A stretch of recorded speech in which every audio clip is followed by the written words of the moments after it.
evening. Welcome. It's wonderful to be on Gino's spot. Relax, sit down. Coming out of PE town. One drink, find a shot. Never mind your liver, get to Gino's spot. Gino's spot. Get to Gino's spot. Gino's spot. Have a laugh, have a giggle, and exercise your middle. Have a Gino shot.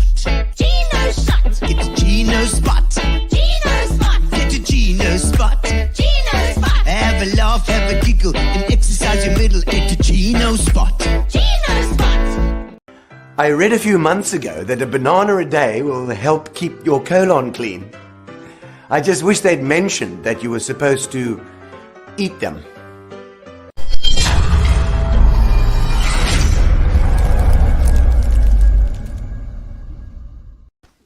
Ladies and gentlemen, welcome to Gino's Spot tonight. That's right, it is Saturday night. That's right. Hello, Vivian Trobeck, ready, steady, go. That's right. Are you ready to win the competition? Fitchin leads.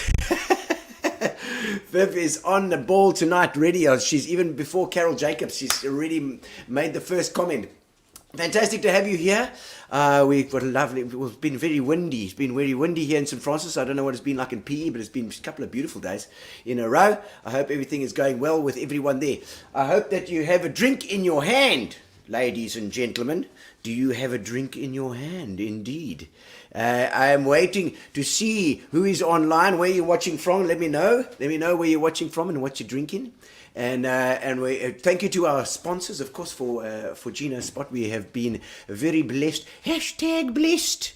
Good day, Colin Lyle. Nice to have you on board as well. I see all the musos are joining tonight because we have Dave Goldblum. That's right.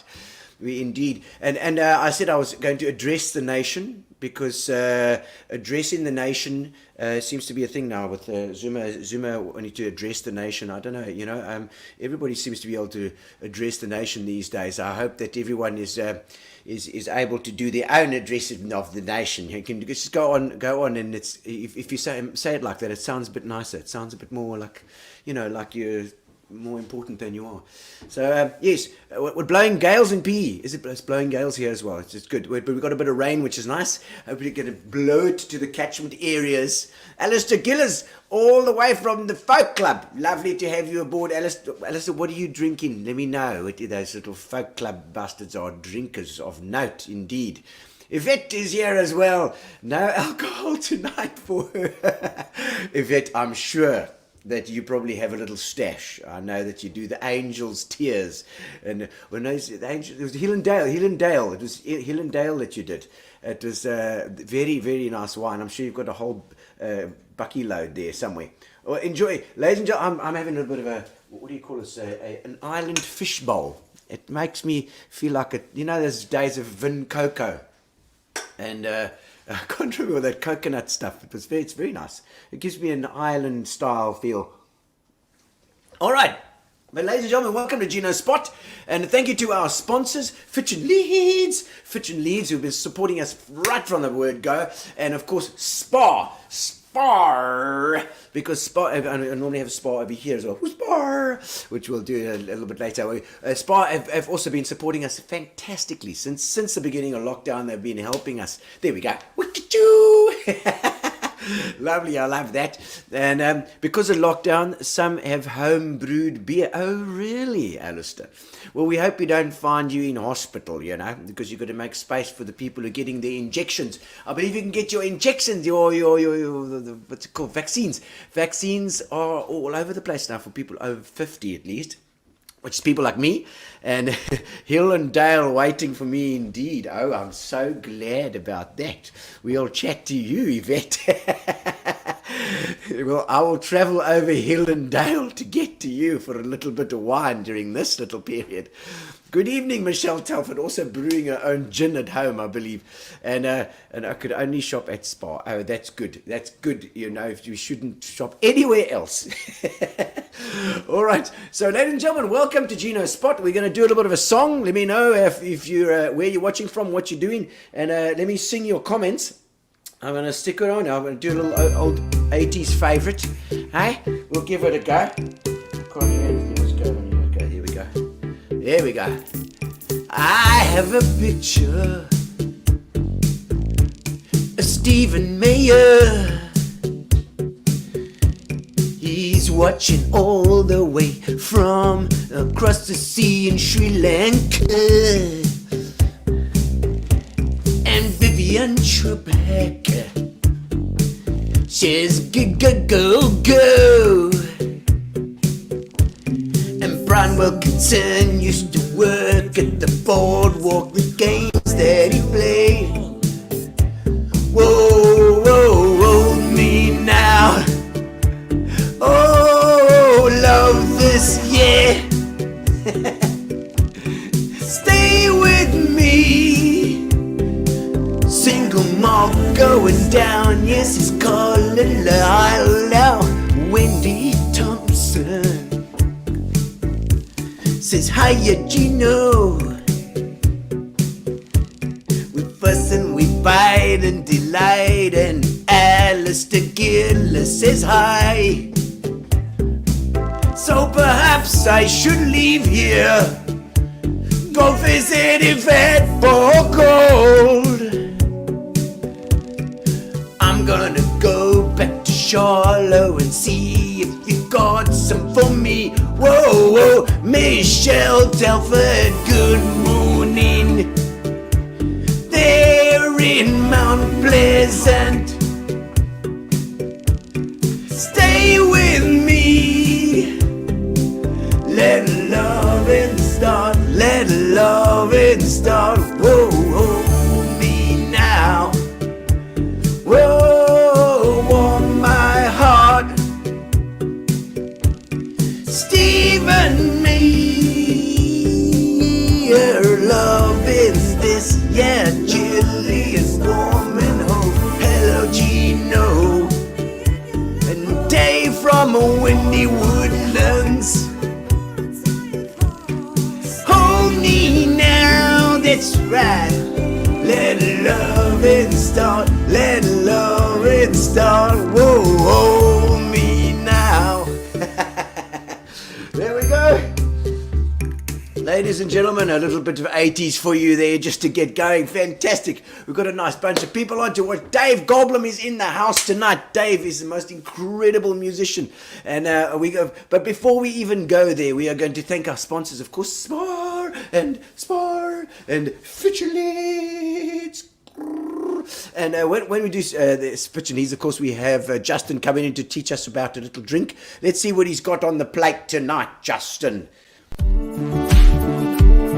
When the sun goes down and you need a little tickle, Fitch and Leeds have got a flavor for the people. Hey guys, welcome back to the second part of the moments, the second moment that I'm going to be stealing your attention. Alright, today we have a pink gin and tonic, a non-alcoholic pink gin and tonic. Sounds mental, but it works, I promise. Okay, so again, really easy. All that I've got here next to me is some sliced cucumber and some sliced strawberries. I'm going to pop the G&T, let's wait for that lovely noise. Excellent. I'm already feeling like I should be out by the pool on a hot summer's day. Let's get that in. Marvelous. And then a couple of strawberries. My hands are sanitized, I promise. Uncle Cyril can't drag me out for anything. And, as usual, a simple stir with the magic wand. Fantastic. I'd like to add a little T and G, but I'd like to add a little bit of G to it. If G, you know, would that be all right? I hope it is. I'm sure it's fine. Oh, lovely! Isn't that? Let's perhaps give it a second stir. I know Perhaps it is. you're the captain of drinking, but I'm sure you can't handle that. Not too long, not too long. All right, and bottoms up to all of you. You enjoy. Oh, that's very GGG indeed. Bloody marvelous. Fitch and Leeds have got a mixer that'll fix you on the table. Fitch and Leeds, the bespoke mixer for the discerning individual. Lovely, lovely indeed. I've actually got one of those. They're great. They've got a little bit of sparkling cucumber, rose, and botanicals and everything in it as well. So you just put your gin in. You don't even have to do the. You just take it straight out the little distillery that you've got there at home and splot it in there. They're very nice indeed. All right, ladies and gentlemen. Tonight is it's really something that I've been looking forward to since we got him to actually nail him down and all the way from East London come and say how's it on the show. Mr. Dave Goldblum, and fully respected musician in the country, in fact, and totally I'd say he formed part of the whole thing of the Eastern Cape. He's got so much influence from all over, and he's going to be amazing to talk to. I can't wait to have a good old chin wag with Dave Goldblum. But we're going to start off with one of his songs, ladies and gentlemen. So let's have a look at Dave Goldblum.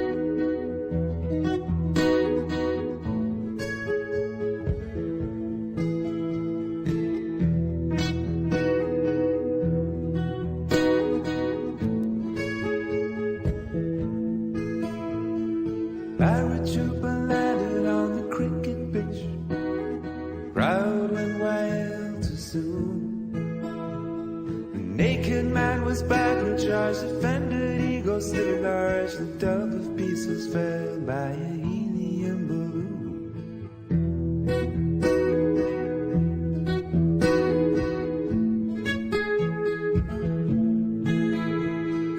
Criminally depressed, breasts are sweating bodies forward, forcibly told to have a good time. I feel the mind of the mass, the soul of the ant. The focus shifting changes like a good line. I see the dolphins in the wind, close to the shore, shining bullets perfectly in tune.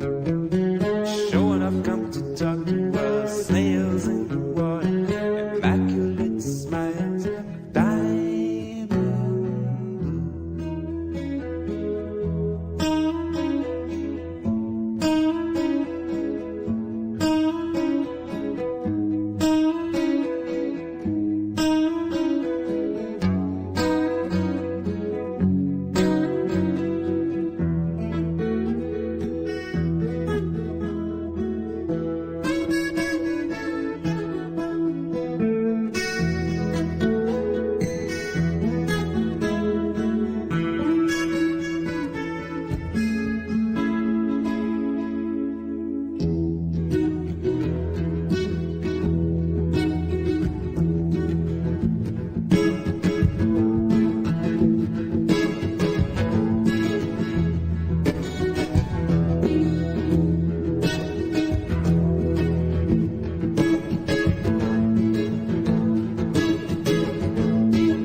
It looks like, how's that for an intro, Dave Goldblum?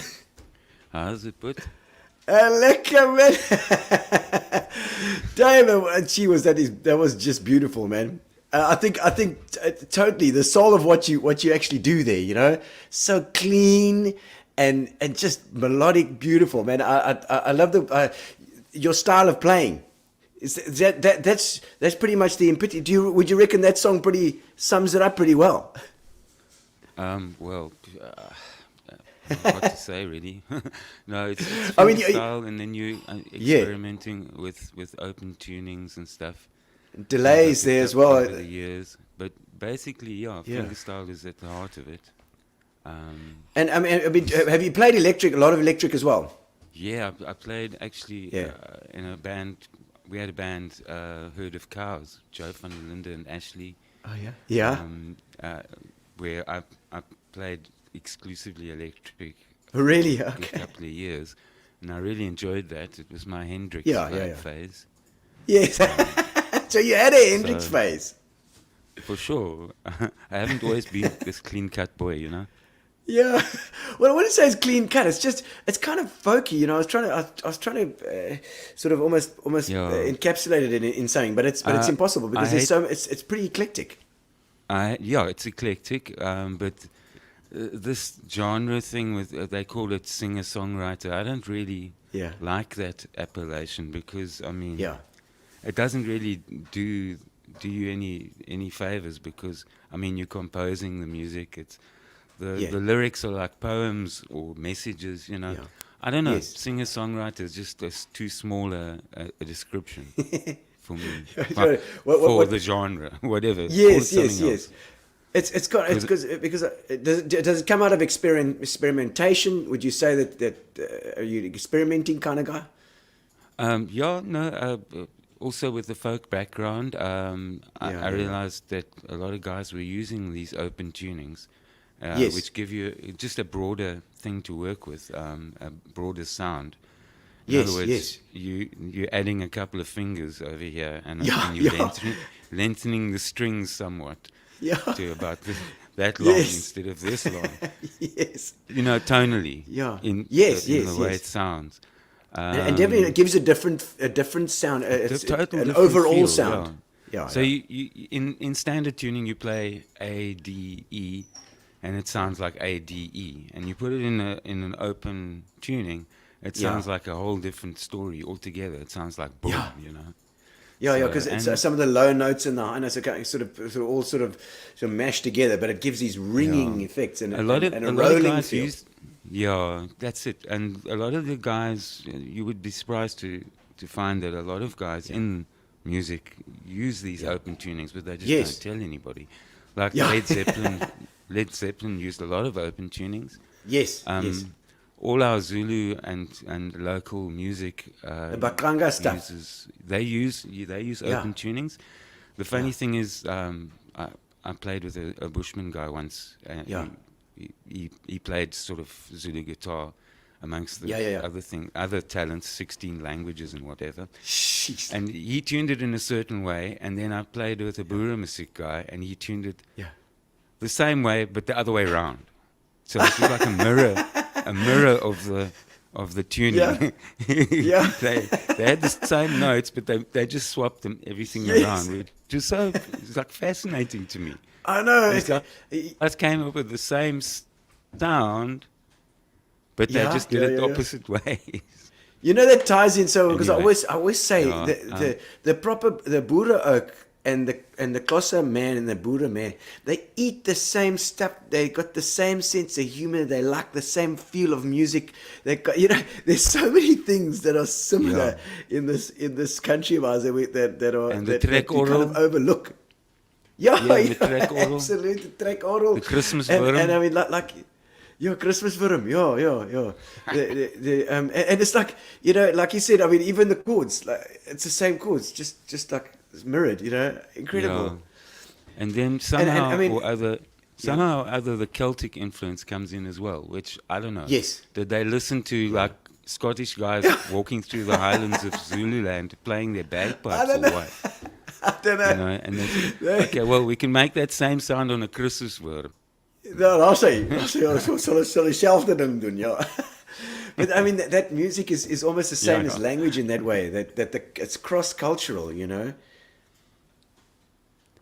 Yeah, well, when I hear African music or Zulu music, I might not understand the language, but the feel of it, you get the feel straight away. It's like Yeah. reggae, for example. Reggae, you Yeah. just get the feel. It doesn't matter what Yes, language immediately. it's in. Yeah. Yes. It's like, it's Irie, It's true. you don't know what It's is this? You don't know what it is. It's Irie. What is this Jamaican slang? What does it mean? Yeah. I don't know. But still, But I mean, you- I'd you say that dig your it. your stuff is heavily. There's a lot of Afro sort of feel in there. There's a lot of the Afro guitar in there.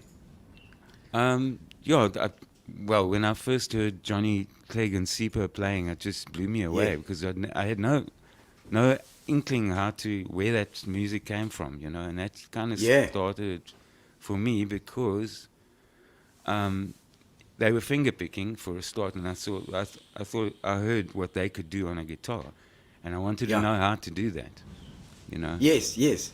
Uh, I think so. I think. But then I I didn't think want to you slavishly started something. copy them either. Sorry, Gino, Yeah. what? Yeah, no. You were saying, yeah. Yeah, no, I don't. I never wanted to be a carbon copy of what they Yeah. did. And as a songwriter, I write in all styles. Yeah, When I played with Gerard, I started writing more in a jazz. Gerard O'Brien, the jazz guy. Yes, I yes. started writing. I find I write for the guys I'm playing with, because I think, Yeah, okay, yeah. well, this guy play. I'd like to write songs that they'd like to play. You know what I mean? That they won't be bored. Yes, yes. And So, he's very percussive depends with who his I'm- playing, Gerard. I love playing drums Yeah, with him no, because he's he's a a monster. percussive guy. Ye- Yeah. Yeah, no. In fact, he'll take a drum solo on his guitar. Yes. Absolutely. I absolutely loved the time that I played with Gerard, and I'm sure he influences you in that way. I mean, that whole genuine sound as well. It was quite frenetic as well. Those guys were hectically good. Have you listened to some of that stuff? It is Unbelievable. It's like Frank Zappa from South Africa. Yeah. Basically. Yes. It's like all over the place. Oh, no, So- it's insane. No, but no, also that impressive. those beats. Mac came out from Guma. Cape Town, and we had a jam one night. The three of us, Mac, myself, and Gerard, and that sound, that percussive feel, was like one of the best gigs in my life. I think I literally Oh my we had like a God, small rehearsal, yeah. and it just like. Yeah, no, Mac is an awesome composer and a player. I mean, I can imagine the jam. Really, I would have liked to see that. No, Actually. he just turned around. He was on bass, and he turned around and he just tuned me. He's like, and we just go 3, 4. I loved it. He's used to talking to Ian Herman from Tana. Yes, exactly. They used to play together. So now, And Ian Herman, I mean, is an absolute giant. No, amazing monster, an player. absolute monster. Yeah. And So he had an influence Sting, on your style as well. You're saying a Sting, yeah, yeah, no. Sting. Oh, sorry, Ian Herman ended up playing Yes. with Sting at the He did. concert here in South Africa because Vinnie Colaiuta somehow got into trouble. I don't know. So Yes, he I wasn't think available for the he was gig. sniffing. He was sniffing something or drinking. I don't want to himself cast into- nasturtium. there's something I don't know. That was the story that we heard. Was that there was some There are lots of abuse stories. going on. Yeah. But isn't it amazing that I mean that kind of influence as well on you was also that percussive feel, and you definitely have got a percussive feel built into your style as well.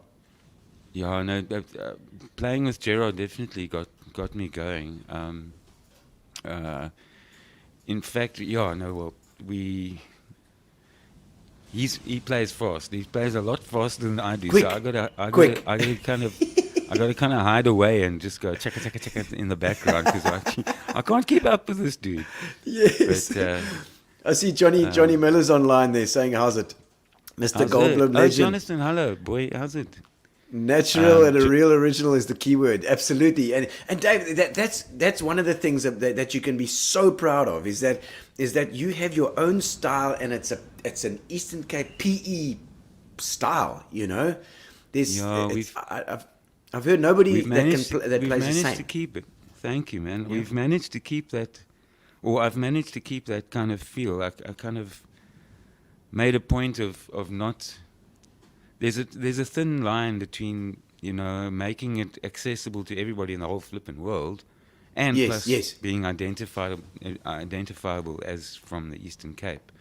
And Yeah, I mean, we've yeah. had lots of examples in our neck of the wood of people Yes. to emulate, like Athol Fugard and David Kramer, Yeah. and I don't know, but David's not Yes. from here, but he's, you know, No, I'm it's got- just lumping us all into the South African feel. Absolutely. Because, I mean, when I played with Gerard, that Guma style from the Cape, Yeah. that influence came into the music as well. And then there's a thread of jazz in this country that's like unique. We've got our own unique jazz, you know. And somehow I just wanted that in there as well. So a little bit of everything, you know. Yes. Yeah, but take little bits and pieces from all the people you know. Yeah. Ach man, I just sit and write, and I kind of play a little riff, and then if that sticks, then I keep it. It doesn't. I don't really sit down and say I want to write a blues, or it's just whatever occurs to you at the time, you know. Do you think it was something that you picked up early on, that you were drawn to? Maybe the folk club, or a moment that you sort of went into that direction. Well, I tell you what happened. I was still at school, and I just started playing, and somehow my buddy found out that they had workshops. Folk Club had workshops in Port Elizabeth on Wednesday night, and so my poor old mother had to drive me to PE on a Wednesday night for Folk Club workshops. You know, and eventually, I don't know. Anyway. Sometimes I used to spend the night there and take the train home for school in the morning. Where were you at school, Dave? Muir College. Muir College. Another Hager. It's very militaristic school, you know. Yes. Sorry, You know. I'm playing for the camera, yeah. Yeah, but you're right. So Utnag, Muir boy. Yeah. There's so many musos come from Muir College. I mean, just on my hand, I can all guys that I've played with: Mike McCauley, Wayne Callis, Donovan Hatton, and now you as well, Sandy Robbie. All these guys. They've got the VW factory. They got Goodyear, and then they've got the Muso factory. So it's an industrial town, you know. It is. Do you think that's got something to do with it? The fact that it's an industrial town, the guys are like, I don't know, nothing to do. It's weird. But since I've been living in East London, it also grows musicians as well. But you mustn't forget PE. PE also grows. Yeah. Yes, of course. But surprisingly, I mean, since I've been living here, 7, 8, 9 years or so. And guys play here, you know. There's hot musos here. Yeah. Some great. East London is also a little a hotbed for musos for sure. I see there's quick some comments here. I see Brendan McGrath saying, "I doubt Dave will remember me. I used to regularly give him lift home from lectures during the 80s." Well, I don't know, with those eyes. With those eyes, I thought you would recognize him.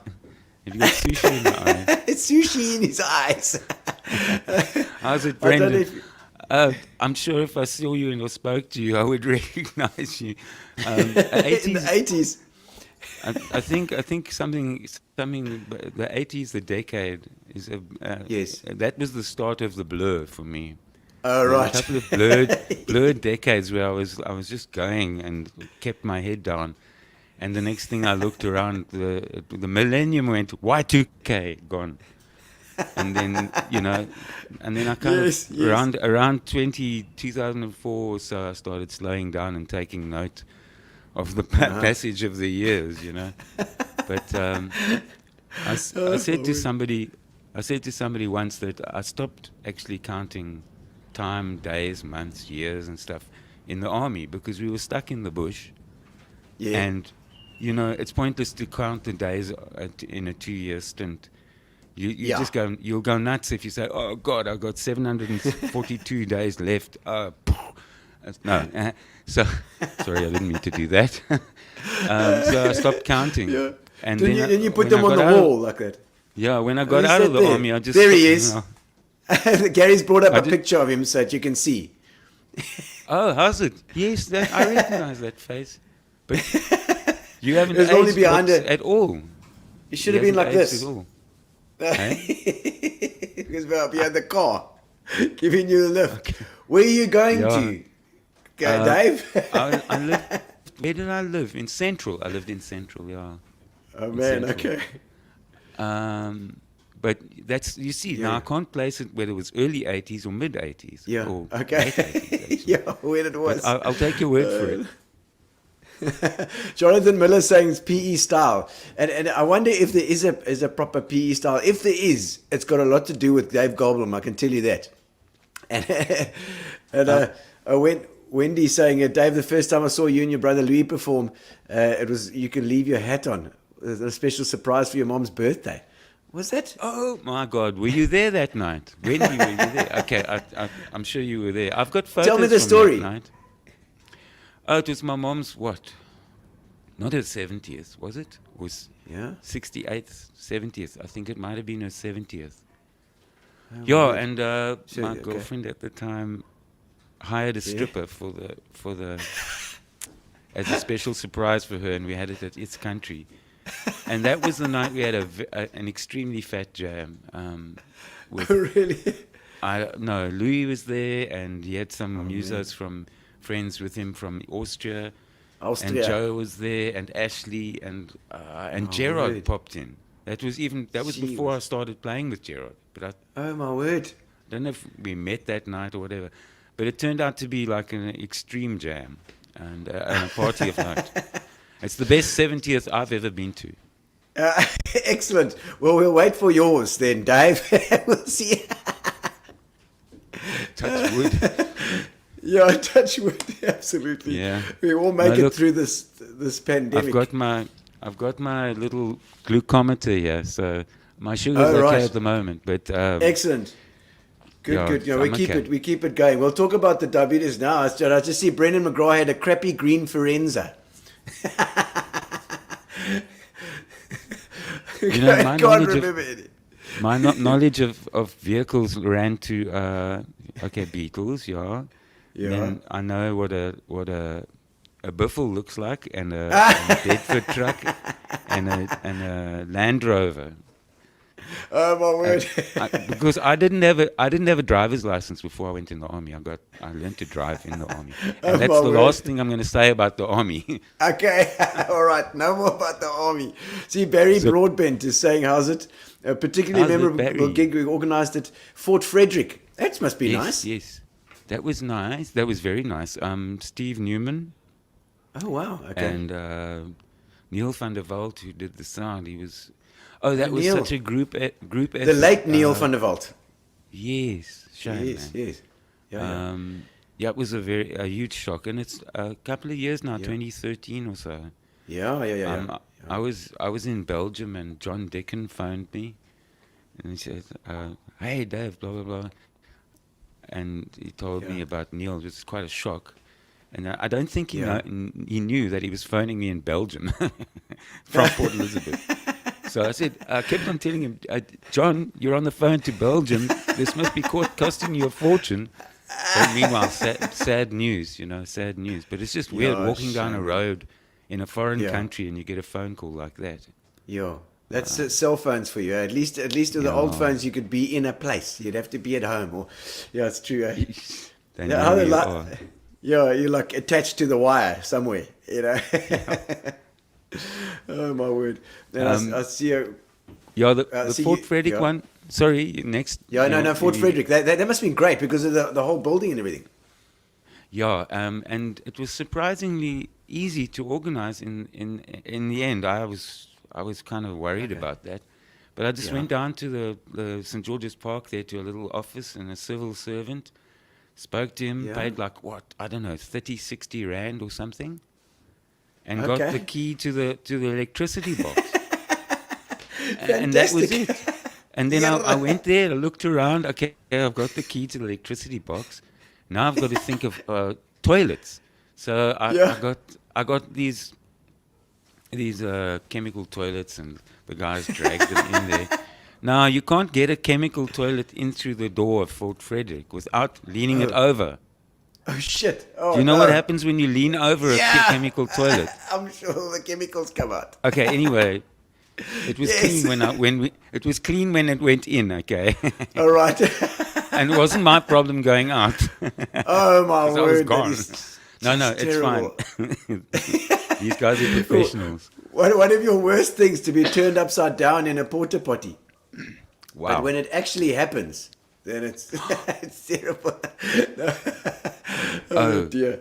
God, No, what no, a no. I'm nightmare. joking. No, it didn't. It didn't actually happen to me. I was fortunate. No, really? I was Are you fortunate for fibbing? that. Yes. No. Yes, Oh, yes, Eula Williams. Yes, Eula. Eula is online. Obviously, an amazing muso herself with a beautiful voice. Such a good pianist as well. Composer of the best song ever to be written, Say Africa. Absolutely. Dave, I think it's time for you to play a little song for us, I think, early on, before we go delve into your history. Okay. Have you got your guitar? Yes. Excellent. I'm just thinking, can I play Say Africa? Or you? Yes, go for it. Yeah, that would be Okay, beautiful. then I'll just do that one. Just give me a second. No I'm problem. gonna mute here and just get myself Okay. in gear. Plugged in. All right, you do that. You do that.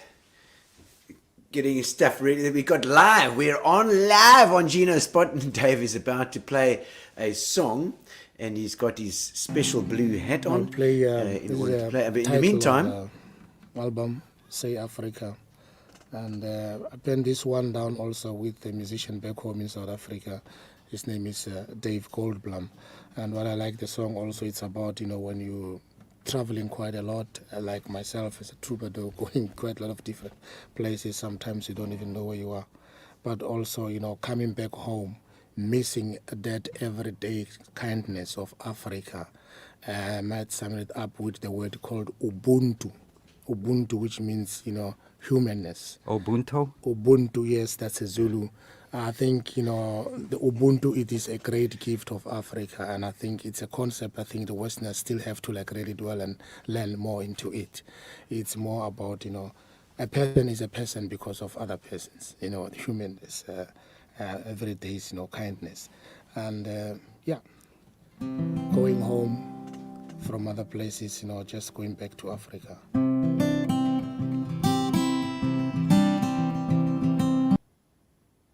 there we go. That's his start to it. Penned with you, by the way. He says, we don't believe him. Let me just try something here quickly, Gino. Yeah. How do I need to change the camera? How do I do that? Here we go. I got you.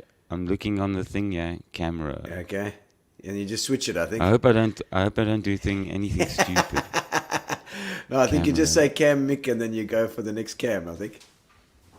Hopefully, it won't disappear. Okay, never mind. I tell you what, it's fine. That camera seems to have gone off on its own. Okay. Your so I'm OBS just one. gonna stick with this one. All right. That's good. Stick with It looks good. We can see you. Right. That's all that matters.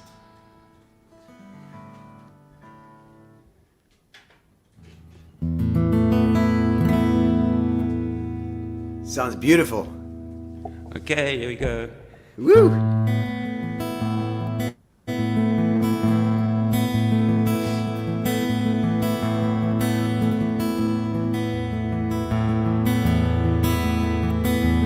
Crossed Zimbabwe's border, flew over the dry fields of my homeland, coming into Joburg, Santon swimming pools and the Soweto shacks, airports and railway stations, stranded with the rucksack and guitar,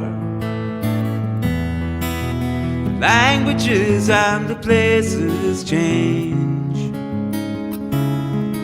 and the sky is different stars,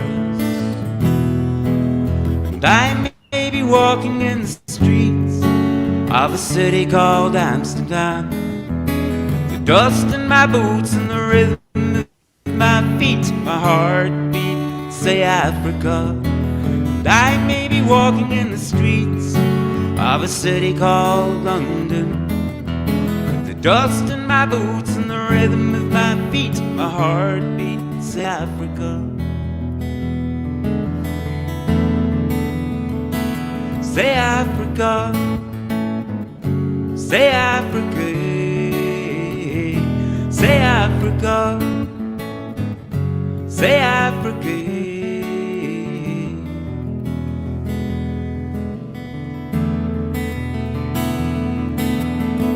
Sticks and stones and UNOs, passport controls for countries that don't exist. It's a big world, they have their own problems, everyone. But there's gold in that clenched fist. And I may be walking in the streets of a city called Amsterdam, but the dust in my boots and the rhythm of my feet, my heartbeat, say Africa. And I may be walking in the streets of a city called London. The dust in my boots and the rhythm of my feet, my heartbeat, say Africa. Say Africa, say Africa, say Africa, say Africa.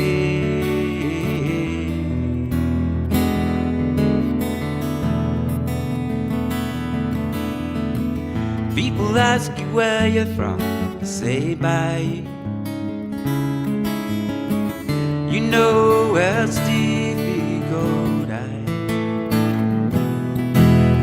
People have been living there for a long, long time. Books are films for them, wonder why. And I may be walking in the streets of a city called Amsterdam, with the dust in my boots and the rhythm of my feet, my heartbeat, say Africa. And I may be walking in the streets of a city called London, with the dust in my boots and the rhythm of my feet, my heartbeat, say Africa. Say Africa, say Africa, say Africa, say Africa, say Africa, say Africa, say Africa, say Africa, say Africa, say Africa, say Africa, say Africa, say Africa, say Africa. Say Africa, say Africa.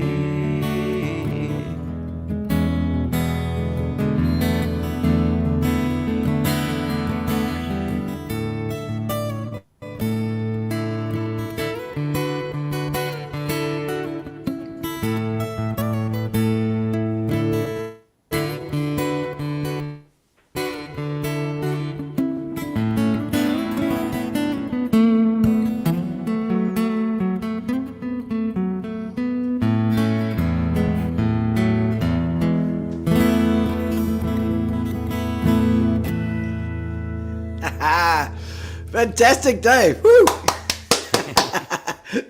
Oh, that's amazing. And the crowd goes wild. And the crowd goes wild. Oh, you're getting lots of love on the comments here, man. They're just, I think it's everybody. A lot of people's favorite tune, that I can tell you. It's one of mine for sure. And the best thing about it was that I know that you used my drum kit for that original recording. Well, I think Louis. Thanks for reminding me. I was trying to remember. It was your kit. It was Valley Road. I think it was the whole album. I think actually. Yes, that was a Valley Road album, eh? Yeah, what was it? A Tama or pearl? It was a pearl, and it was a green one. Pearl, yes. My green pearl. And I remember Louis, obviously your late brother Louis, absolutely incredible drummer. Man, he could play. Yeah, it's ridiculous. And he yeah. was at that standard when he emigrated to Austria. Wow, when he was about 19, man. Wow. So Okay. at the end of the day, by the time he passed away, he'd spent more time in Austria than he lived in South Africa. He was there for as long as Nelson Mandela was in prison, 27 years. Jeez, like So, different kind of Yeah. prison, I guess. yeah, I No, suppose. anyway, he was at that level very early on because he worked so hard Really. at getting Yeah. it right, and by the time Well, he I think got there, as he you was have ready. on your guitar as well. I mean, you don't just play like that, just summer. And well, probably you're right. But You got to put in the to hours. to this day, I wake up. Yeah, every day I wake up and when I start rehearsing or whatever, I Yeah. realize how much I've still got to learn, man. You know, I wish I. Yeah, well, that's music for you. Yeah, I know it never ends. But yeah, You see that? You see that? You see that comment over there? Barry Broadbent's bringing the army back into this again.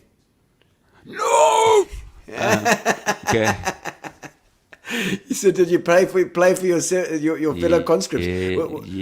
Yeah. I took my guitar with me. Yeah. Then I always had a huge fight with people with stripes and stars on their shoulders about my nails. I don't know if you can see. Yeah. I'm a guitar Yeah. finger picking guitarist. Long And nails. it's anathema to grow your nails. I mean, what are you, Yes. half gay or something? You know? Yeah. They hated this, you know. They couldn't And understand so it. I'd have to duck and dive. And then Yeah. I'd just play my guitar and they'd forgive me, you know. Oh man! But that shows. So you were playing already at school. Yeah, 16-ish. Yeah. Okay. As soon as a you discovered that the plastic red woman liked plastic guitar. guitar players. Oh, Roy, yes. I see the comment. Roy, yes. Roy actually taught Louis pipe band drumming, which is Oh, very right. intricate. You know, it's got all these. Yeah, and from that's where he learned to score. Yeah, So he okay, was okay. when he went to Austria and so on. He was ready to go into the studio and read scores. And play, which a lot of guys can't read. Don't Including me. I've little bits and pieces, but I wish I could actually sight read. That would be the best, you know. Yeah. Well, when he rehearsed with guys and stuff, he'd just score it, you know. So Yeah. if the next rehearsal's in 3 months' time, he's got the score. He just plays, you know. Yeah. So it's a huge advantage in the Absolutely. industry as a professional. It is. Listen, part of your history here, I've got a little friend popping in online for you. I believe you were best men at each other's weddings. We've got William Pierce Jones. Come and say hello. Hello, William. How's it, my boy? How's it? How are you doing?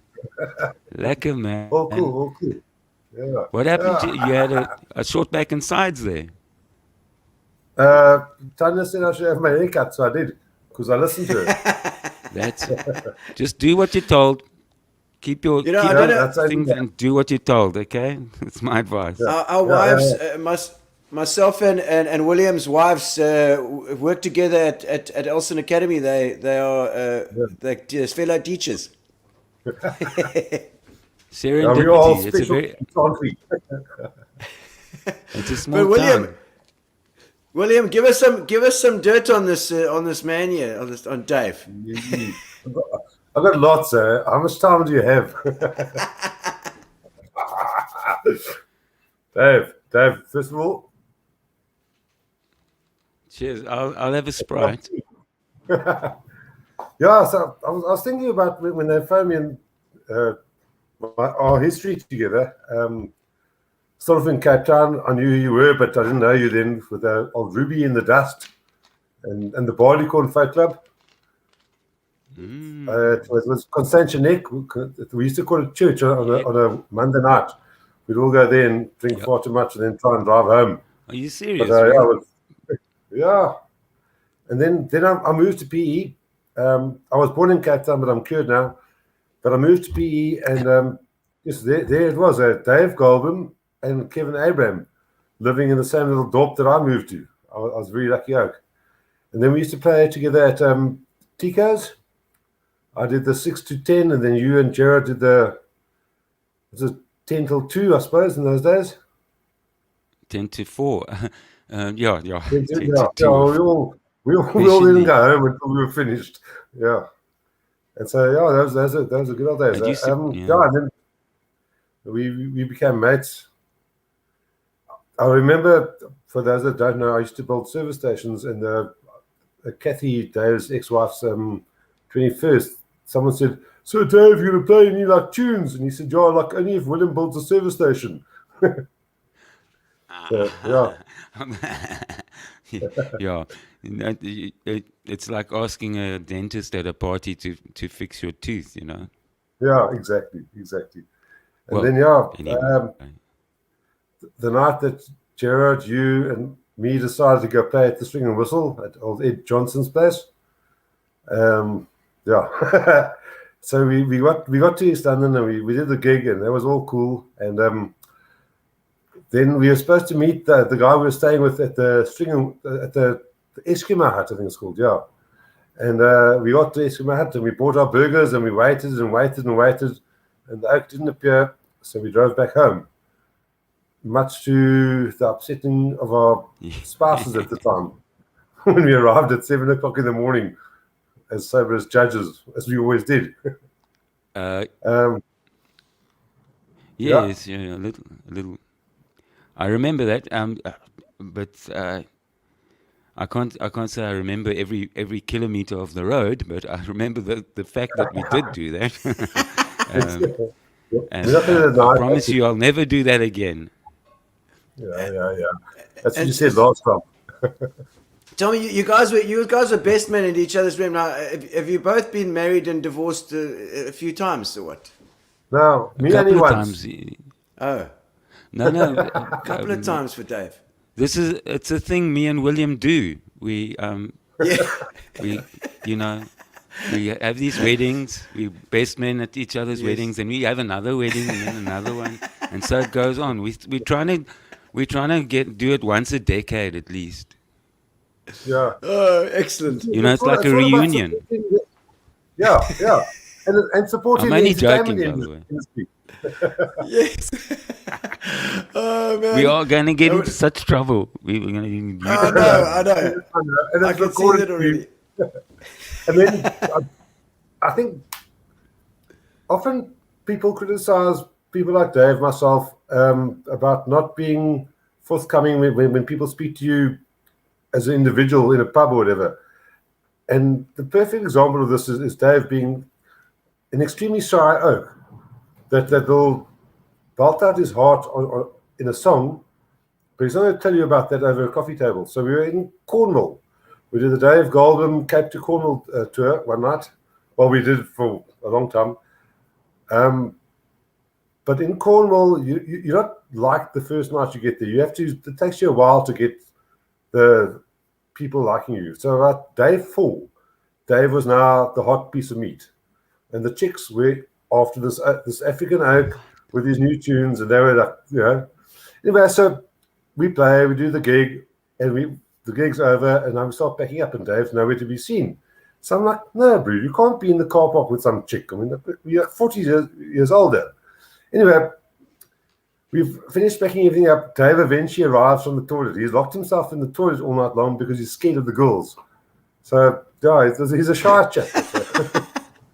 Oh no, I know. It's probably a bad idea to put 2 shy people together on Gino's spot because. Silence. I know. But they were hot sniffer girls from the north coast of Cornwall. They were good looking, and they're all like the first night there were like 2 or 3, and the second night there were 4 or 5. There was a whole gathering that night, and then Dave just ran to the toilets. Why didn't you tell me, dude? I'm not the one that locked myself in the loo. I think I was. I know. Look, I was traumatized. Okay, I didn't want to see a flipping woman for a while. For a while. It was at that stage, yeah. No, you see. Yeah. Thank you, William. That's nice. I thought we thought we'd bring a couple of people on to say how's it and reconnect here nice, and there, you know. Oh, and, so thanks, William. Thanks for coming on. We've got our backstage is we've got a couple of people backstage actually, Dave. But we'll bring people on just now. We'll see. Okay. So just I mean, you obviously your bands. Tell us about the bands. I mean, did you start? Were we talking about 80s? When were you sort of gigging wise? When did you come out of the army? Yeah, then I just did solo background kind of. Okay. Hungry Eye stuff. That was Hungry Eye, Cagney's. All right. El Cid. What else? Something like that. I can't. Pizza Palace. Those were my band. Oh, Warmer Gardens. Warmer Gardens. That was Wasn't that fun? Yeah. No. Some days I played 3 gigs in a day or in 24 hours. Like,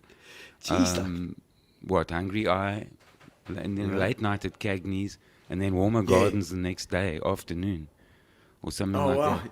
Anyway, but in about a year or so, I had enough money to go overseas, and then I went overseas with that money. Okay. To Cornwall. And all the well, Cagney's was a jewel. It was it was a proto Tico's in a way, because once it took off, I mean, it was very popular. I've got to get Cliffy Francis on sometime. He was there. Didn't really have a band. Hey? Yes, Cliffy used to pop in, come on stage and play bass. And Craig Preston played on the Fender Rhodes, which is beautiful. So beautiful. It was pretty much, and then sometimes Louis would sit in, and so various musicians would just pop in and add to the thing. I'd start kind of alone, and then people would come and start playing with me. One night, Johnny Clegg and the band popped in. They'd just come back from the guy. They were support act for David Bowie or something on the Spiders from Mars tour, whatever, Gloss. Wow. Anyway, they came. Yeah, they popped in. I was supposed to eat something. At Cagney's. And then they ended up jamming. So it was quite that's incredible.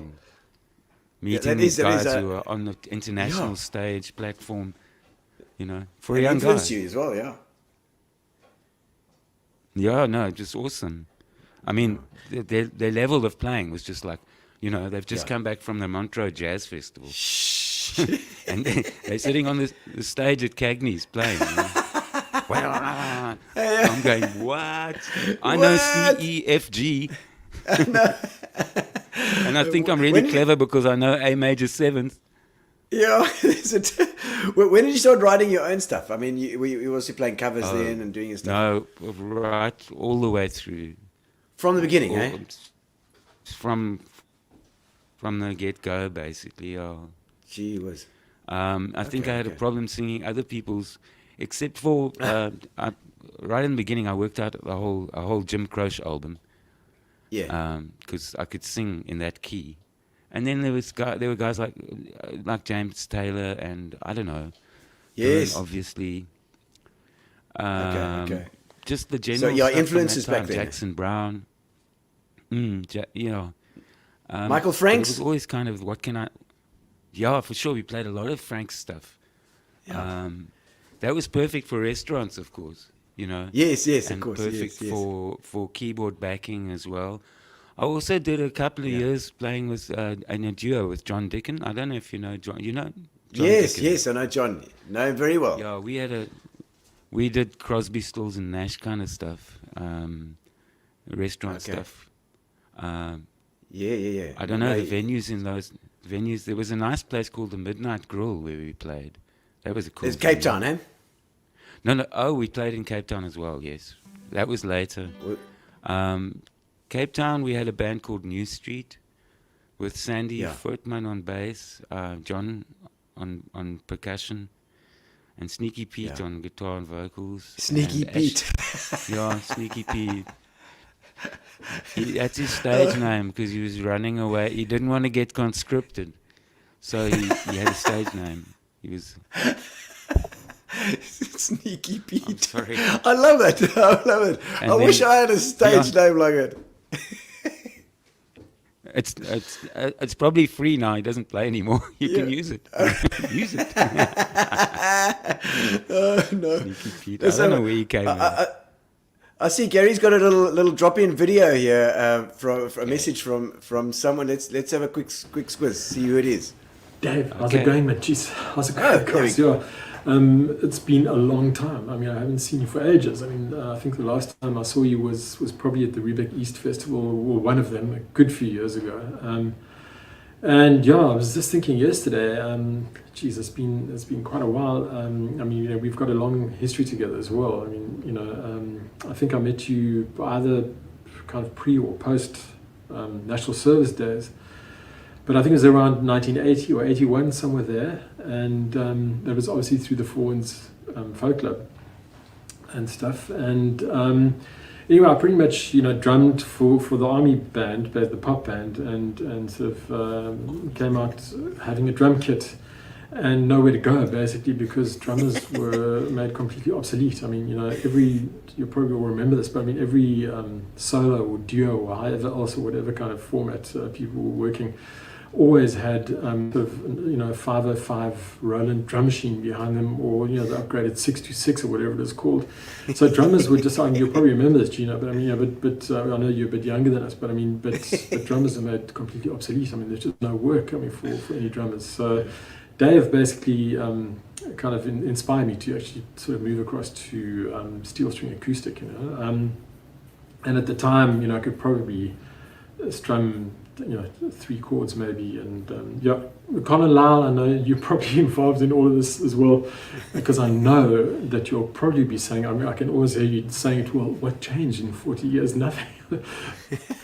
I also remember Dave Goldblum teaching us the boxer, that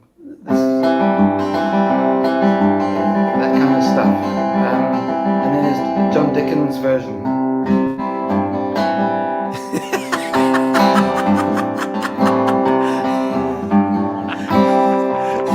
Yeah, I'm not bad for a drummer. But in actual fact, what did change is that Dave taught me to play the boxer, I think it was, which is a very good song to learn, sort of alternating bass picking style, which opens up a lot of closed doors for any sort of finger picking style of acoustic. So that's what changed, Colin. I can finger pick and play 4 chords now, which is quite amazing. So. But anyway, I kind of learnt a lot of stuff from Dave. Actually, had a huge influence on my playing, because, as you would probably all remember, I mean, there's a lot of you involved in all of this conversation that we're having. But there were these workshop evenings that were held at Peter Winter's place every Thursday night in Walmer, which is amazing. I mean, because it's such an amazing opportunity for anyone wanting to learn to play the guitar or whatever other instrument, because we all just have a little social gathering on a Thursday evening, and anyone could come along and just learn from others for free, basically. And I know that took a long time to get me to learn the boxer, and Dave, taught me that and a few other little guitar bits as well, which as I say, opened up a lot of closed doors for me. But Dave and I were pretty active in the Fawns Folk Club in the 80s as well. We both, I think, were served on the committee for a good few years. I mean, I was in there for about 6 years, and of course we played a lot, as a duo. I mean, at the Folk Club, which kind of led on to us forming a duo and actually gigging, sort of playing, the usual 3 or 4 hour gigs or whatever as a duo at a lot of different venues. Some of which I remember, obviously in the Warmer Gardens, and I think a place called the Pizza Palace. I don't know if you remember that, back in the day in Parliament Street. I think the Beach Hotel, all that. In fact, I think I work out, well, it must have been 6 or 7 nights a week, I think, and at probably 6 or 7 different venues, which is quite amazing. I mean, obviously some of them I did solo, and then Dave and I, we obviously, play as a duo as well, which is quite amazing. I mean, come to think of it, I mean, that's how active it was back in the day, but nowadays it's very different, of course. But that kind of carried on through till, probably about 1988, when somewhere there when I actually left PE and moved down this way to Cape Town. And Dave, I can't remember if you got here first or if I did, but you obviously also moved down this way, and we then sort of formed the band New Street, which is quite amazing. It was Ashley Reed on drums, Pete Prugel on guitar, Sandy Fortman on bass, and myself playing percussion, and then you, of course, Dave.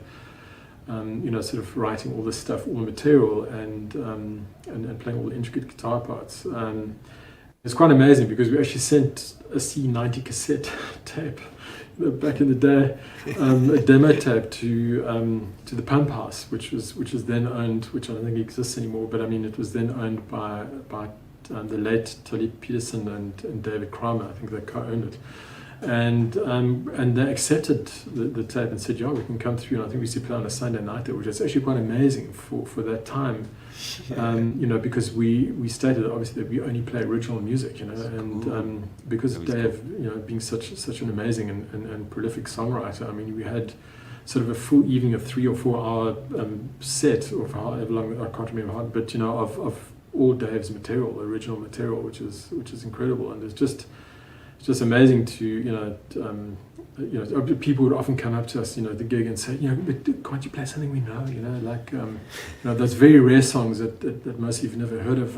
One of them was called Streets of London, and the other one was called In Red, which is amazing.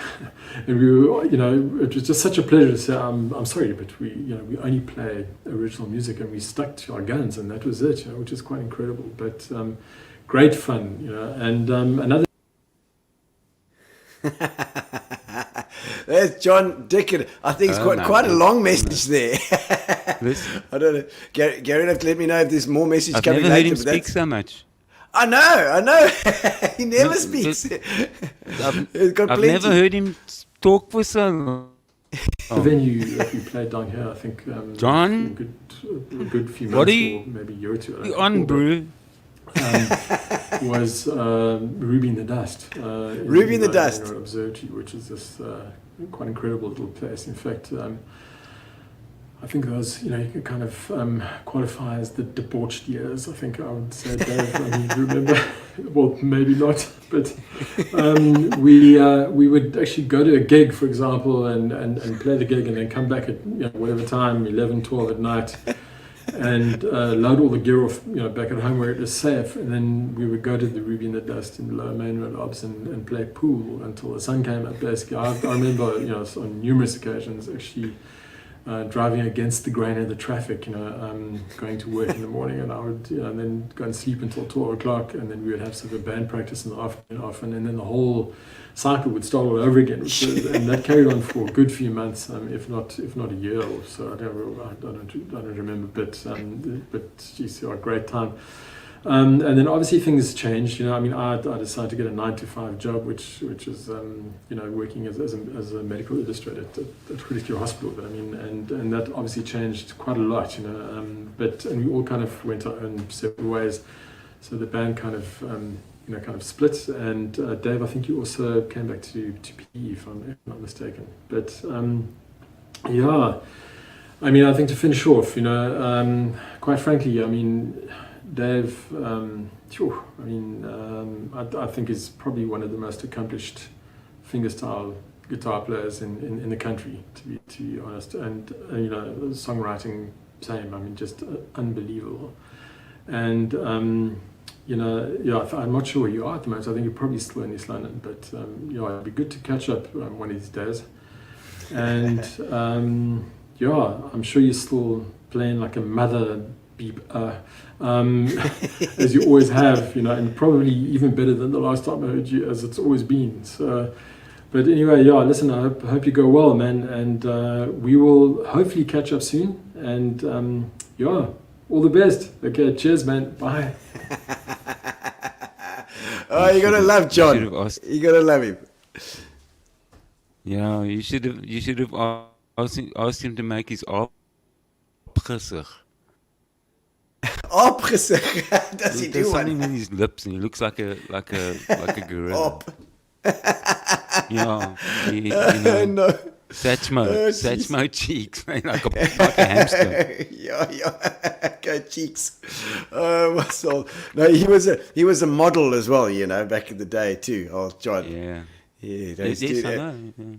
Yeah. his famous thing was being in the that what was it, Body Mist Kissed ad. He was one of the sailors that was chasing the girl up the road, I think. I can just Body imagine, Mist you know, Kissed. his legs are about this long. Yes, He's got yes. it's like foing. Absolutely. Oh, but I'd like David, to yeah, see no, him no. I run, mean, actually. John is an absolute legend. I mean, I've played with him many times, and he'd been on percussion and played drums with him as well. You said Ashley Reed was playing with you guys. Yeah. I In remember that Ashley. band, New Street, he was the drummer, and so we had percussion and drums. It's quite a big sound for an acoustic band. Yes, yeah, amazing. and Ashley, he's a monster drummer. It's like so unorthodox. He plays all over the place, but it's right. Yes, you know? yes, but it's all right. Not, yeah. It's not something like if you try to program that. No, it's like stuff all over the place. I don't know how he does it. No, very I good. really don't. And I think it suits your stuff as well. Absolutely, that style. Well, that was the idea because I don't know. A lot of guys that I ran into over the years, they didn't snap to what I was doing. They kind of didn't hear my internal rhythm. But I never had to say a word to Ashley or Louis for that matter. They just understood straight away, you know. They did, yeah. There's something like guys who are seriously down the line guys that you throw something weird at them or just slightly off at them and they don't get it. Yeah. But those guys, I don't know. No, they just picked it up. It's like they're on a different planet. Different planet, yeah. I have a story That's about great. Ashley. I don't know if I should tell you this story about Ashley. Tell me. Okay, so we went home from a gig one night. It's a very short story actually, and I got a phone call in the early hours of the morning. Yeah. He needed money to get bailed out because they'd got caught for I won't say what on the beachfront. Yeah. So yes. I had to bail my drummer out of jail. Okay. I mean, really, highlight of my career. It's fine. You know, I don't know if you've been to jail yourself, because a lot of my guests have, in fact. I'm trying to get American citizenship, so no. Right. Because a lot of my guests that have been on, surprisingly enough, have actually been in jail, spent the night or so at some stage. It doesn't surprise me, Gino. I know the kind of people you hang out with. You know, they call them Quebecers. Quebecers. That's a good name. Yeah, it's good. Yeah, make it a thing. Andrew Freeborn gave me that name. I think it's fantastic. We're gonna make it a thing. Quebecers. And I noticed Colin Lyle in that video as well. Colin also had a couple of things to say to you as well. I don't know if we got a little video of Colin too. Let's just have a squiz. Oh, there we go. So they got you on Gino's spot a lot. Ask the producer. Good to see. So our friendship goes back a long time. Thinking about it, I'm getting to 1981. We were around about 18 at the workshops, folk club workshops in that flat at the top of Bird Street. I think Gail McDermott lived there at the time. And your mum used to drive you through from Newton Egg. And your mum, what a legend she was, Mrs. G. Everybody knew her as just Mrs. G. Always your biggest fan at all of the folk clubs whenever you were playing. and either talking the hind leg of a donkey or she was just there, and she was an amazing woman. I remember her 70th, I think it was, at It's Country. And you guys, I think Melanie Gertenbach, I think, had a lot to do with it. You organized her a male stripper. Yeah, I took it in her stride. She loved it. And recording that first album together, when you asked me to play some bass, and I played fretless bass at that time, on New Street, your first album that went to cassette. And what a lot of fun that was in Mike McCarthy's studio in Hugh Road. I think that building is now Candy's Strip Club. They call it a Gentleman's Review Lounge. Okay. Yeah, Candy's. They were very innovative. In the first lockdown, they put up a stretchy tent and they drive-throughs. That's why they called it a hard lockdown, I guess. Then you went on to Cape Town and you playing the circuit there with Big Stickers, who hopefully will have something to say about you. Yeah. So we kind of lost touch during that time. Spoke very infrequently. There was WhatsApp in those days, of course. Then you came back and we started. You were gigging a lot all the time. I was not a pro, so I wasn't.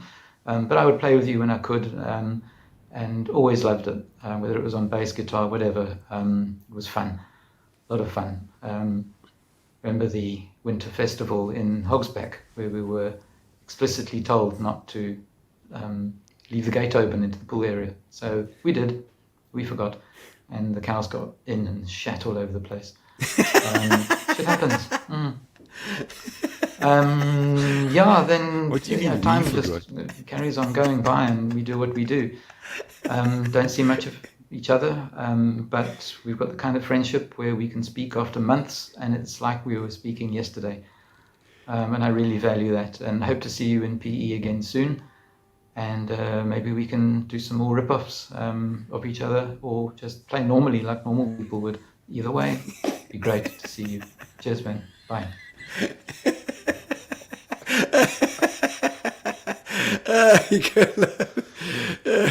These are the people that you hang around with, cool. You know. Yeah, I know. These are the decent ones. These are the ones you can show in public. Yes. Oh no, I absolutely love Colin. He's he actually used to babysit me when I was younger. Really? Now that's interesting. Yeah, he did. Does this have anything to do with your drinking problem? No, it probably does.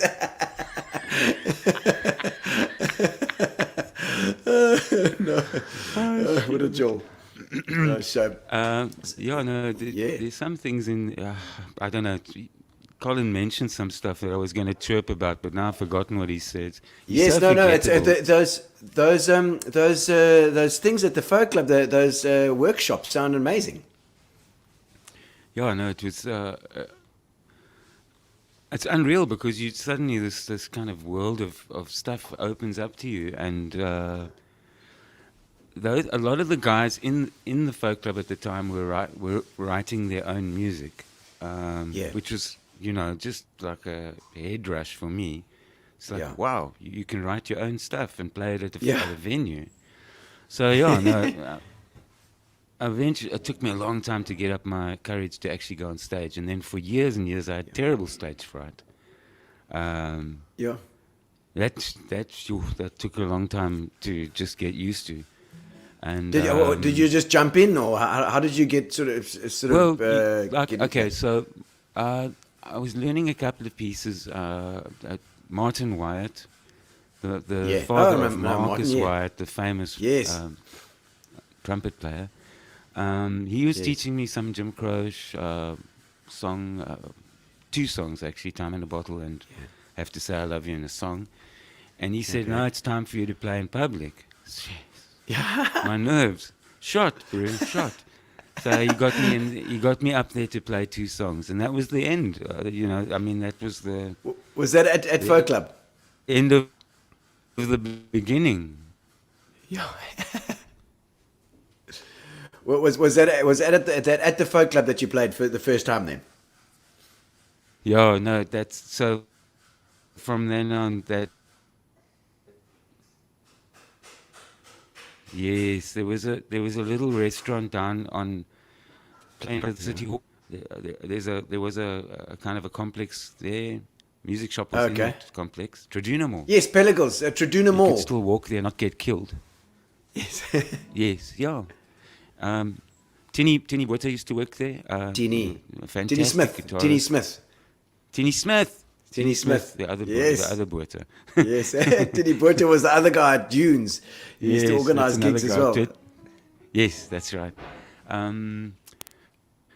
Yeah, so that was the beginning. That was the workshop thing. They were incredibly 'Cause- detailed, you know, like, Yeah. yeah, the guy would explain exactly how to do it, and you go home and Yeah. Yeah. and now you're 16 Yeah. years old and you've learned the secret thing, you know. It's like a mind blowing. It is. It is incredible. And kudos to the folk club guys for doing it, because there are so many musos out there that almost relied on the folk club at that time to get them just into it and to perform in front of people. Yeah, there was nowhere else to perform. Yeah. Yeah. I mean, no one's going to hire you in your restaurant to play originals, except that I got away with it for about 30 years. It's because you're bloody good. That's why. No, I stopped playing covers in about 92 when I started the band New Street. New Street. Okay. Yeah, and then for years and years I just played originals. I broke that rule once to go to Switzerland and play in a ski resort. Then I had to do covers. I mean, yes. know, so that was great. Then I just opened my old songbooks up and I just went through them every night. So all the covers that we used to play. And then but it's been almost exclusively just originals. That's amazing. That's really is, and kudos for sticking it out. You know, because it's difficult when you need to put rent. You need rent. You know, you need money on the table, but on the one side it's like that. But on the other side, you're building something, and you're building something so special and so original in this area. In this, it's music that comes from our community here. You know what I mean? So we all feel part of it. Yeah. And we're not alone. I mean, Splashy Fen is a good example. That was one of the places I played in multiple times, like 10 or 12 or 15 times. I can't remember. Yes. But that was South African music, you know. All original people from around. So you got a stage. Finally, you got a stage for like 10,000 people or whatever it was at the time. Yeah. So you'd never have an opportunity to play such a big audience if it wasn't for some old hippies saying, "Hey man, let's do this." You know? Yeah, it's true. Yeah, it's true. Did you do any collaborations with Gavin Weeks and Anton? Those guys. That was an interesting one. I don't know how it came about. It was just like something new to do. You know, like a new idea to do something. So that was Gavin. Don't forget Jerry van Wyk. He was also involved with that. Wow. Yeah. Yes. The late. Oh, shame, man. Incredible bass player. Also, and guitar player. Guitar and guitarist and vocalist. He could sing. Yeah. So Gavin Weeks, Anton Collitz, Hagen Engler was involved with some kind of poetry thing. Poetry, yes. I love it. Yeah, we tried that for a while, just as an experiment. I think it could have actually done a lot more. But me and Anton and Gavin did end up going to Splashy Fen with it, so that was nice. That was the year. I sneaked on the stage and I sneaked an extra set out of the guy backstage. I said, "Hey man, listen, can we play? So can we play in between the two guys?" So I forced my way on stage and played an extra set with Gavin and Anton, and then Robin Auld was next on stage. So he was waiting backstage. Yeah. So we get off like all innocent, like he gets on stage, he plugs in, and the power goes off. Oh. So, I'm so sorry. Oh man. Sorry about that. Sorry, Robin. It's like, it would have been, if it wasn't for me, like you took his space, hogging the stage. Yes. It's almost like it's almost like something waited for me to get off stage and then just went click, switched the power off.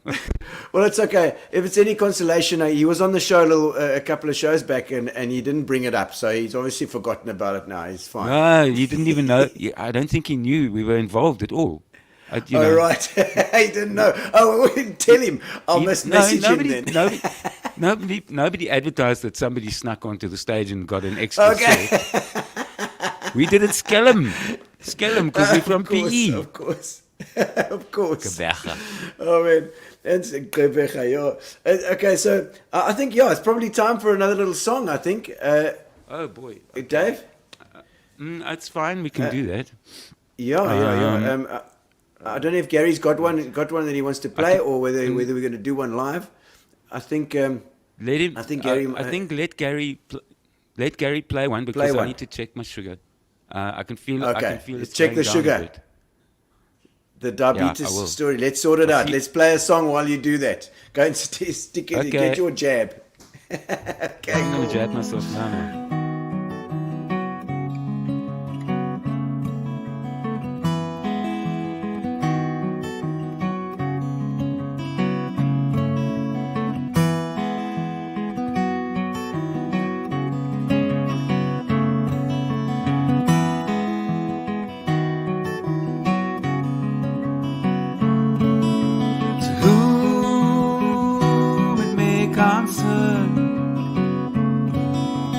I decline to live in your world anymore.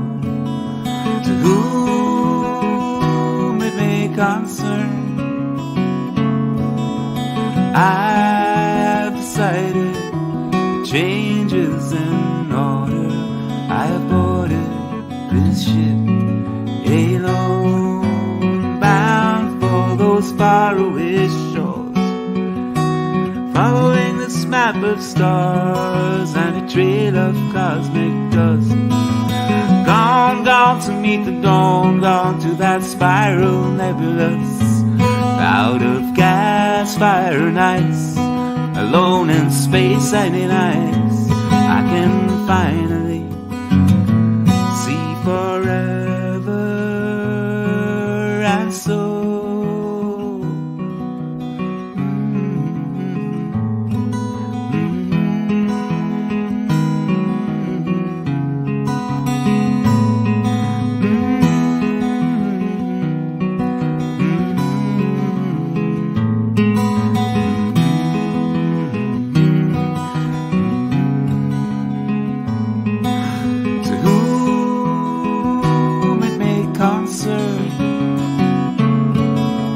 I decline to live in your world anymore.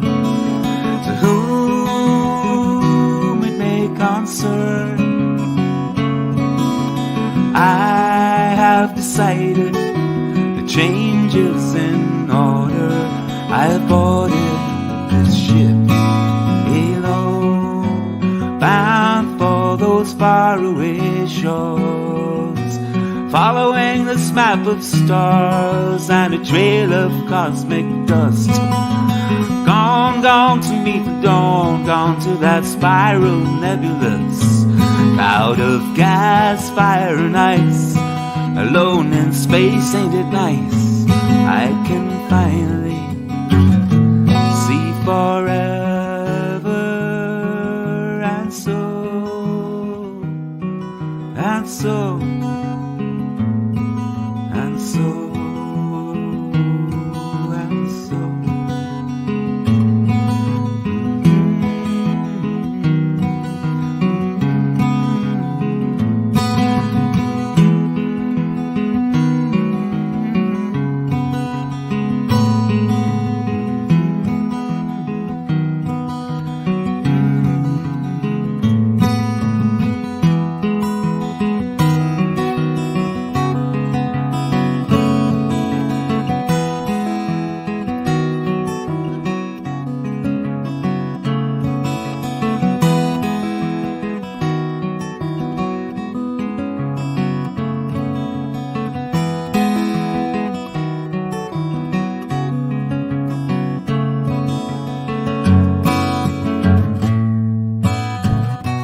There we go.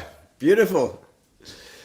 So, Dave, what I wanted to touch, I wanted to before I forget, and I want to go through just the albums that you've done, because you've done quite a few, and the bands that were on those albums. Well, the first one was as Colin said, that was my first one. It was just me and Colin on that album. Yeah, it was quite nice. Okay. Got a good review in Scope magazine. Scope magazine. Yeah, I always wanted to. Were you on the cover with stars on? Yeah. Jeez, those were the days, man. Such innocent days. No. Indeed. Yeah, so, what was that album called? It was called New Street, and then I subsequently named the band New Street in Cape Town. Okay. And the second album was called Deep South. I'm just tuning while I'm talking to you. Yes. See. It's called. Yeah, it was called Deep South. That was the Cape Town band. And then a third one was totally solo. Okay. I don't know what to say about them. You have to actually listen to them to think. I feel like Valley Road was quite a big production. It's a big one. I thought out of all of them, probably the production was brilliant, and of course the drums that were used on it were absolutely amazing. Gino. Yes. We were very fortunate. I mean, my poor brother, I mean, he'd come home for a holiday to spend time with his family and my mom and stuff. And I ripped him into record an album. But you know how long it took him to do that whole thing? It took him exactly a couple of hours. As long as the music was, that's how long it took him to record it. Jeez, No, man, he just first take each time, you know. Well, he knew you so well, I think. So we in my bedroom at home, we just ran through it quickly, and he made a couple of notes. Yeah. Ridiculous. It was crazy. He used to walk around with a metronome in his pocket. Yeah, really. Yeah, but for years when he was younger, when he was still learning, he used to walk around with a metronome in his pocket, and just like, eventually he didn't need the metronome. He can just say, okay, that's 136 or 137 or 89. Yes. Give me a break. You know. Oh, man. But Valley Road was amazing. And of course, Say Africa was off Valley Road as well. And that was picked up by Vusi Matlasela, as we saw there. So that was pretty, but that was a big song for you. There is a story behind that. Yes, tell me. I wrote it. I was playing a lot, like in the restaurants around town or wherever I was at the time. I think I was overseas as well. And I just basically I was playing the same songs over and over, and I needed something new to play. I'm getting ahead of the story. I wrote it before that, and then I put it in a box under my bed. I put it in the box under the bed. Okay. So one day I was looking for something new to play, and I took it out, and I looked at it, and I started playing it, and I thought, okay, well, I'll try this one. And it stuck. And Dave Marks actually heard it played at Splashy Fen. I played it, I think, and he kind of liked it. He invited me to a songwriters thing at the State Theatre with Jennifer Ferguson and Vusi Matlasela and Rod Dry and the guy from Silver Creek Mountain Band. So we had all these. We were all on stage at the same time, and we each took a turn to play. So I played the song there, and then out of the blue, Vusi and Jennifer just popped in, just piped up, and started singing with jamming me. with it. So like my hair stood on end basically, because they actually can sing. They can sing, Yes. So you can imagine the two of the best voices in South Africa singing "Say Africa" with you. It was. So that's the first time Vusi heard that song, and it must have stuck with him. Because Yeah. years later he phoned me. He said, "Do you mind if I record it at Dave Matthews' studio?" So I Wow. said, "Right, okay, all right, it's fine by me." So- Yeah, absolutely. And I hope you get some royalty checks from it as well, from that side. No, we do it.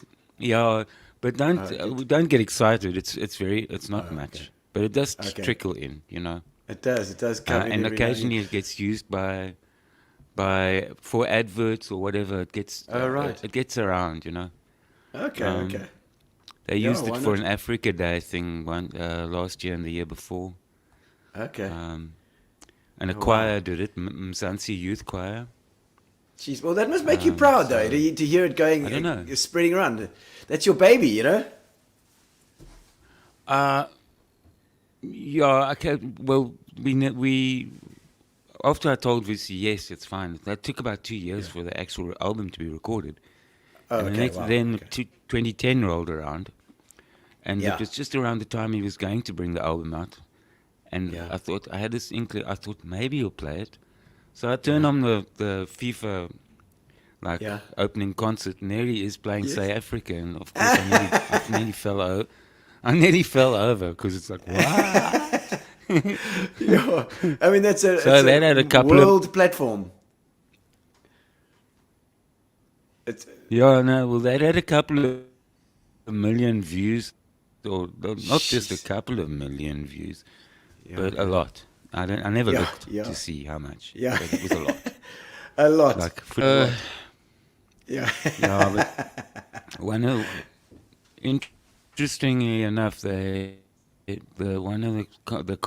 the contract for that concert, all the artists donated their Oh, right. royalties for that concert to charity. So My word. that's all I'll say about that. I know. All right. But, no, all this happened just before I went into hospital in a diabetic coma. This is when I got Crazy. I got really sick at the same time. So while I was negotiating with people and stuff and signing contracts, I couldn't actually see straight. Yeah. Literally. Oh, my word. Yeah. And then yeah. I went into and then I had the diabetic coma, and I landed up in hospital for a few weeks. And so Crazy you know, it's one of those times, like they say, things happen in threes or whatever. Yes, so all this yes, happened yes. at once. Oh, my word. So it well, was, Dave, I can see. Hey, oh, you- yay, oh. Hey, oh, hey, oh. Yeah, oh. It's like But Dave, load shedding. artist, Yay, oh. Yes, the artist in you has always stayed intact, and I really see you as one of the guys in town that have held your integrity as far as your stuff goes, and there are a few guys that are around, and one of them is Tim Hopwood that does that, and so we brought him on to say how's it, Tim? How's it? Tim, how's it? How are you? How's it? Dave? I'm glad you Smile made and it on, wave, Tim. boys. Smile and wave. Tim, give us the lowdown. The lowdown on Dave. Oh, I actually saw Dave a few months ago. We were in London. We were in Cinsa and popped in and saw Dave. It's a lekker spot he lives in. There was something also that you were talking about the success of South Africa, and I think what happened to that song, what you didn't mention, is that it actually almost became like an unofficial anthem of the World Cup. You know, you can't dictate what the anthem of the World Cup is going to be. It's what the masses make it. And that really was the unofficial anthem of the World Cup. It did so well, that song. It's nice to hear a little bit of royalties are rolling in. Yeah, no, it's there. The main thing I think is that I'm in the system. I know the system works. So it's like, as a songwriter, before you get any kind of recognition, nobody actually knows you or wants to get your foot in the door. How do you actually? You can't approach people and say, "Hey, play my music" or whatever, if they don't know you from a bar of soap. So in that way, the song helps. We all felt incredibly proud of you, to finally be on like a big national audience, where lots of people were hearing the music, because you got this huge cult following here in the Eastern Cape, and it was nice to suddenly check that sort of explode, Totally by chance. I mean, like, what are the chances? One night meeting with random, a guy where he heard the song once. Yeah, these things are random. Geez, I got some beautiful footage of you and Vusi playing that song in tickles.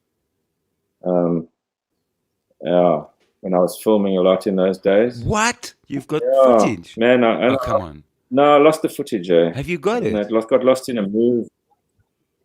Yeah, no. Well, some of it survived, the stuff that made it onto that little film I made. And I've got you playing a nice version of No One Can Drive. But it would have been nice if that had survived as well. It doesn't matter. It's fine. It's in the ether. In the ether, yeah. It's just like amazing memories. What happened to Gino? He's disappeared. Yeah. I'm just Gino, you're like building. You're building him up, and then you like let him down again. We got this footage of you and Vusi doing a thing together, and it was amazing. And we haven't got it anymore. Sorry. Oh. Yay. Oh. Yay. Damn it, man. It's the story of Dave's life. I felt much worse. It was my footage. I lost it. Oh, no.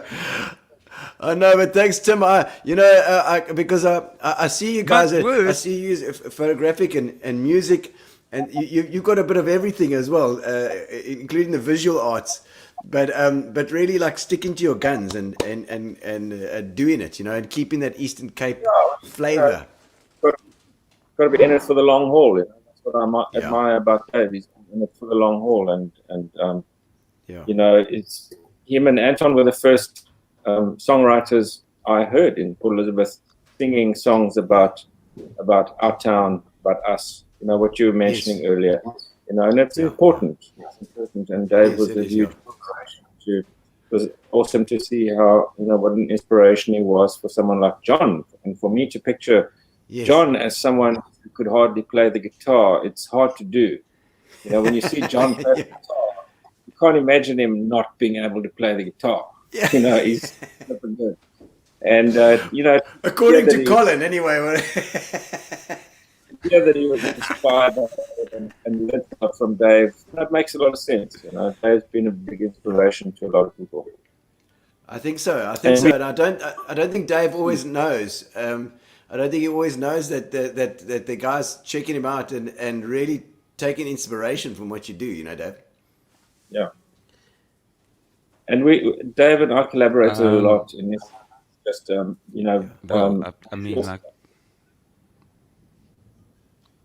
we did. Yeah, we did some. Did a lot of posters. I think it's part of.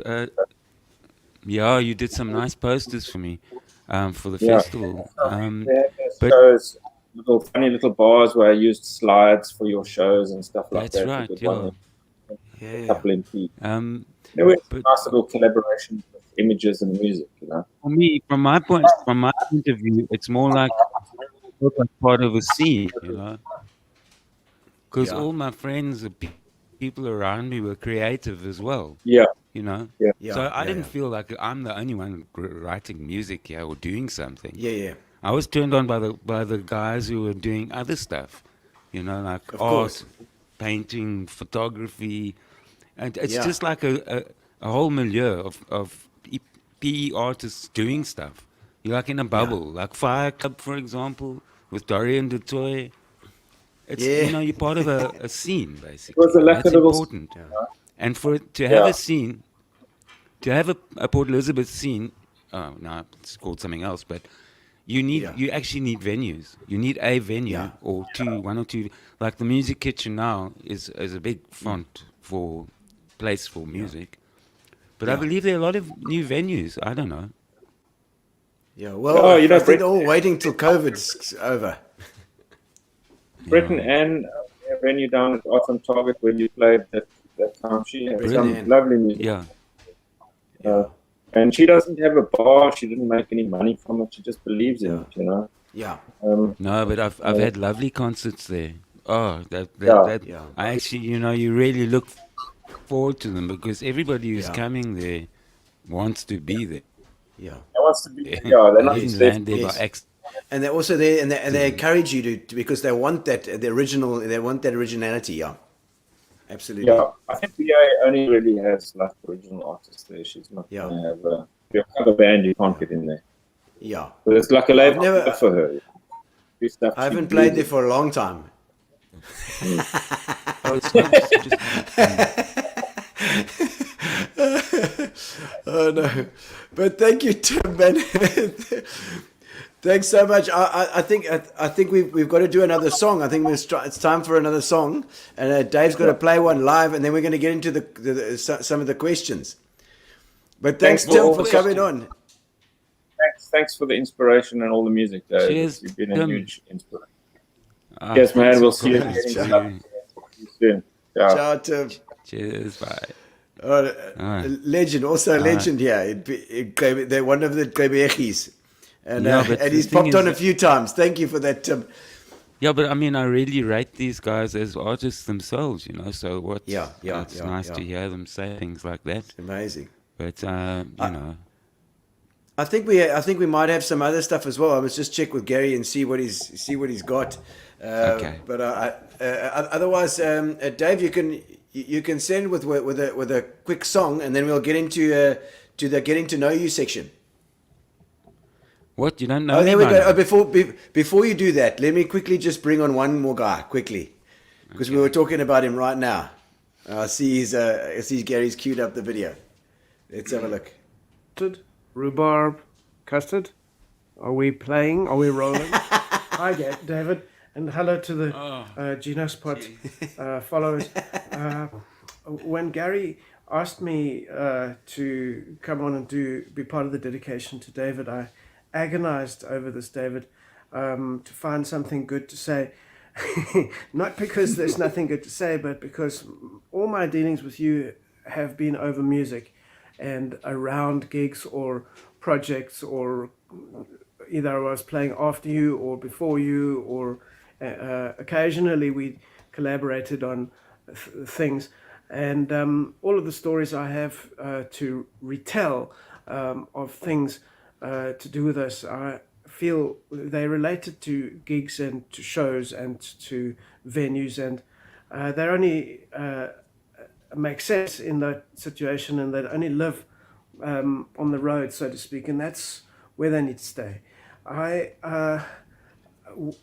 know from you and from playing music with you, and I was taught this over and over again in every experience of music with you, your own singular focus on your own music and your own, I wouldn't say obsession with it, but your own clinical mindset with that has taught me and has showed me over and over again that to be in celebration of one's own ego as an artist is a good thing. And Rand spoke of that, that to be selfish and to be singular as a creator and a creative person is a good thing.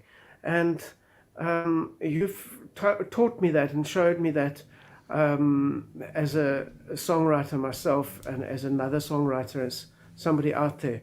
And I don't have literal brothers, so all of my brothers are literary connections. And the only thing I'd like to say, David, is that you are one of my brothers, and I love you.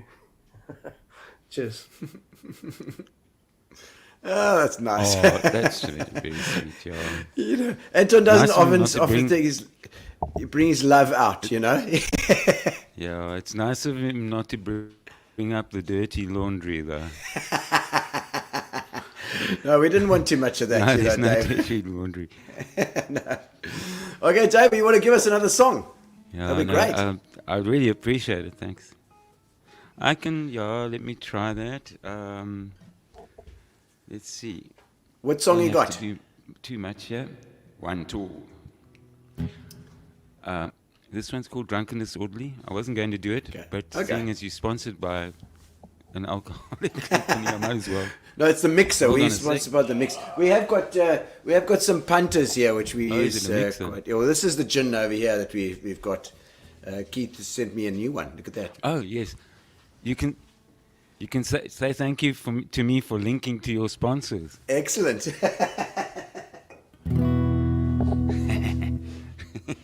Okay, here we go.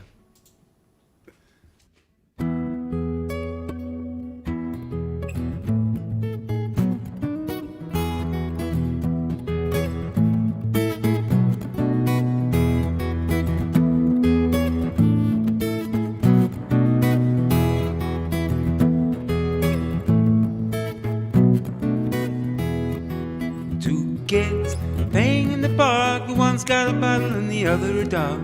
Feel the need to shout at the sky. There's no help from on high. Up come a man armed with a van. Which you can't step inside. Go for a little ride. Oh, hey, oh. Drunk and disorderly.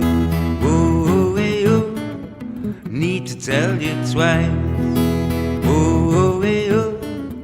Drunk and disorderly. Oh, hey, oh. To a life of vice.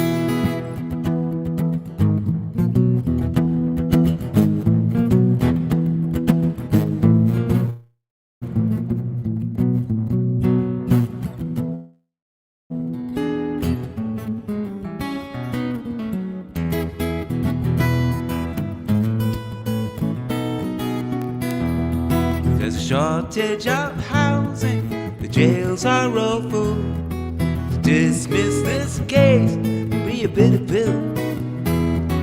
These kids must pay for a serious offense. Give them our hope at the state's expense. Ooh, hey, oh, drunk and disordered. Ooh, hey, oh, need to tell you twice. Oh, hey, oh, drunk and disordered. Oh, hey, oh, to a life of vice.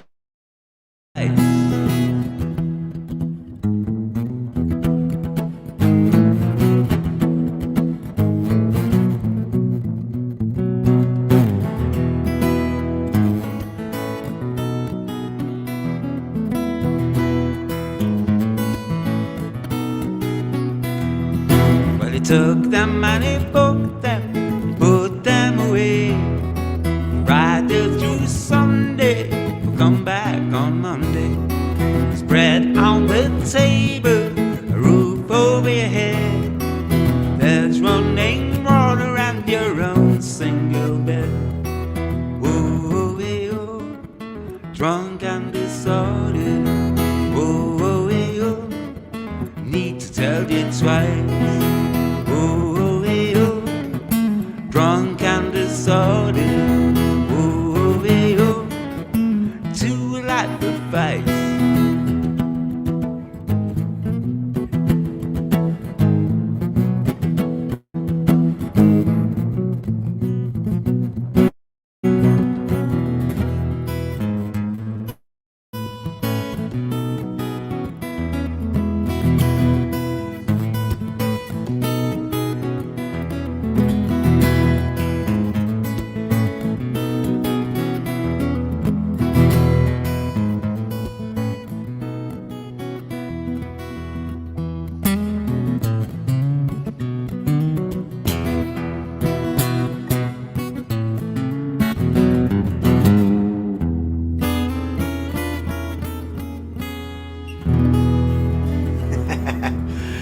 Fantastisch! Once again, the crowd goes wild. Okay, Dave. All right, Dave. We're heading into what we call the getting to know you section. So I think Gary's got an introduction to it. There we go. Okay, so Dave, what's the most spontaneous thing you've ever done? Oh, jeez. My life is basically spontaneous, bro. All the things that I've done are basically, basically like jump on a plane with like £2 in my pocket and land in a town and sell CDs and fly home again. I don't know. I did a lot of stuff. I used to just rock up at concerts and people, the organizer would see me there and say, "Oh, do you want to? You want to play? You want to play?" For a long time, that was my approach to like furthering my career. I just go. Oh, I love it. It's brilliant. It's brilliant. It's a good. It's strange you say that because if you're not there, you can't play. Yeah. but you say you're saying you were shy to play and shy to play or like worried about playing. So you've always been a kind of a quieter sort of person, but your personality allows you to still just go for it, just take risks. The whole thing, yeah, I guess. But I don't know if I actually analyzed and said, "Oh, geez, this is hugely risky" or anything like that. Yeah, it's just basically. No, I don't think I thought at all. I just went and did it. Yeah. I mean, were you at school? Were you an ADD kind of guy? A bit impulsive or not? ADD. Not ADD. No, very very quiet. But I did do a lot of theatre. Yeah. I got into the theatre thing with them. There's the Shakespearean Festival in PE. Helen Mann used to be involved there, and some of the Sue Kelly Christie and they're still involved in Janice Honeyman, that lot stuff in PE to this day. But she introduced me to that drama side of things. But Helen Mann was there of many plays and especially the Shakespearean stuff. And Alice Krieger started with them. I don't know if you know the Hollywood she's star, a famous Hollywood star. Yes, she was from here, and she went. Yes, she learned her bones here and at Rhodes University. Okay. Well, did you also go to varsity at all, or not? Study that kind of thing. I did. Did you study but then at all? I ended up playing too much music. Sorry? Oh, that's all right. What? Oh, you ended up playing too much music. Yeah, I got it. Okay, so not too much studying. A little first year, and then that's it. Yeah, no, I did. I enjoyed the studying. It's just that I basically had this path, and it just took over. Yeah. Yeah. Okay. It just I couldn't actually face going into a formal kind of situation. It's never happened, bro. I've never had a job. Never had a job. So what's the hardest you've ever worked? Probably. There's plenty of times we worked hard. Do you mean professionally in the music sense? Yeah. Music any time. I worked at Goodyear when I was a kid. Is that good enough? No, but I mean, say with your even with your writing or with your playing.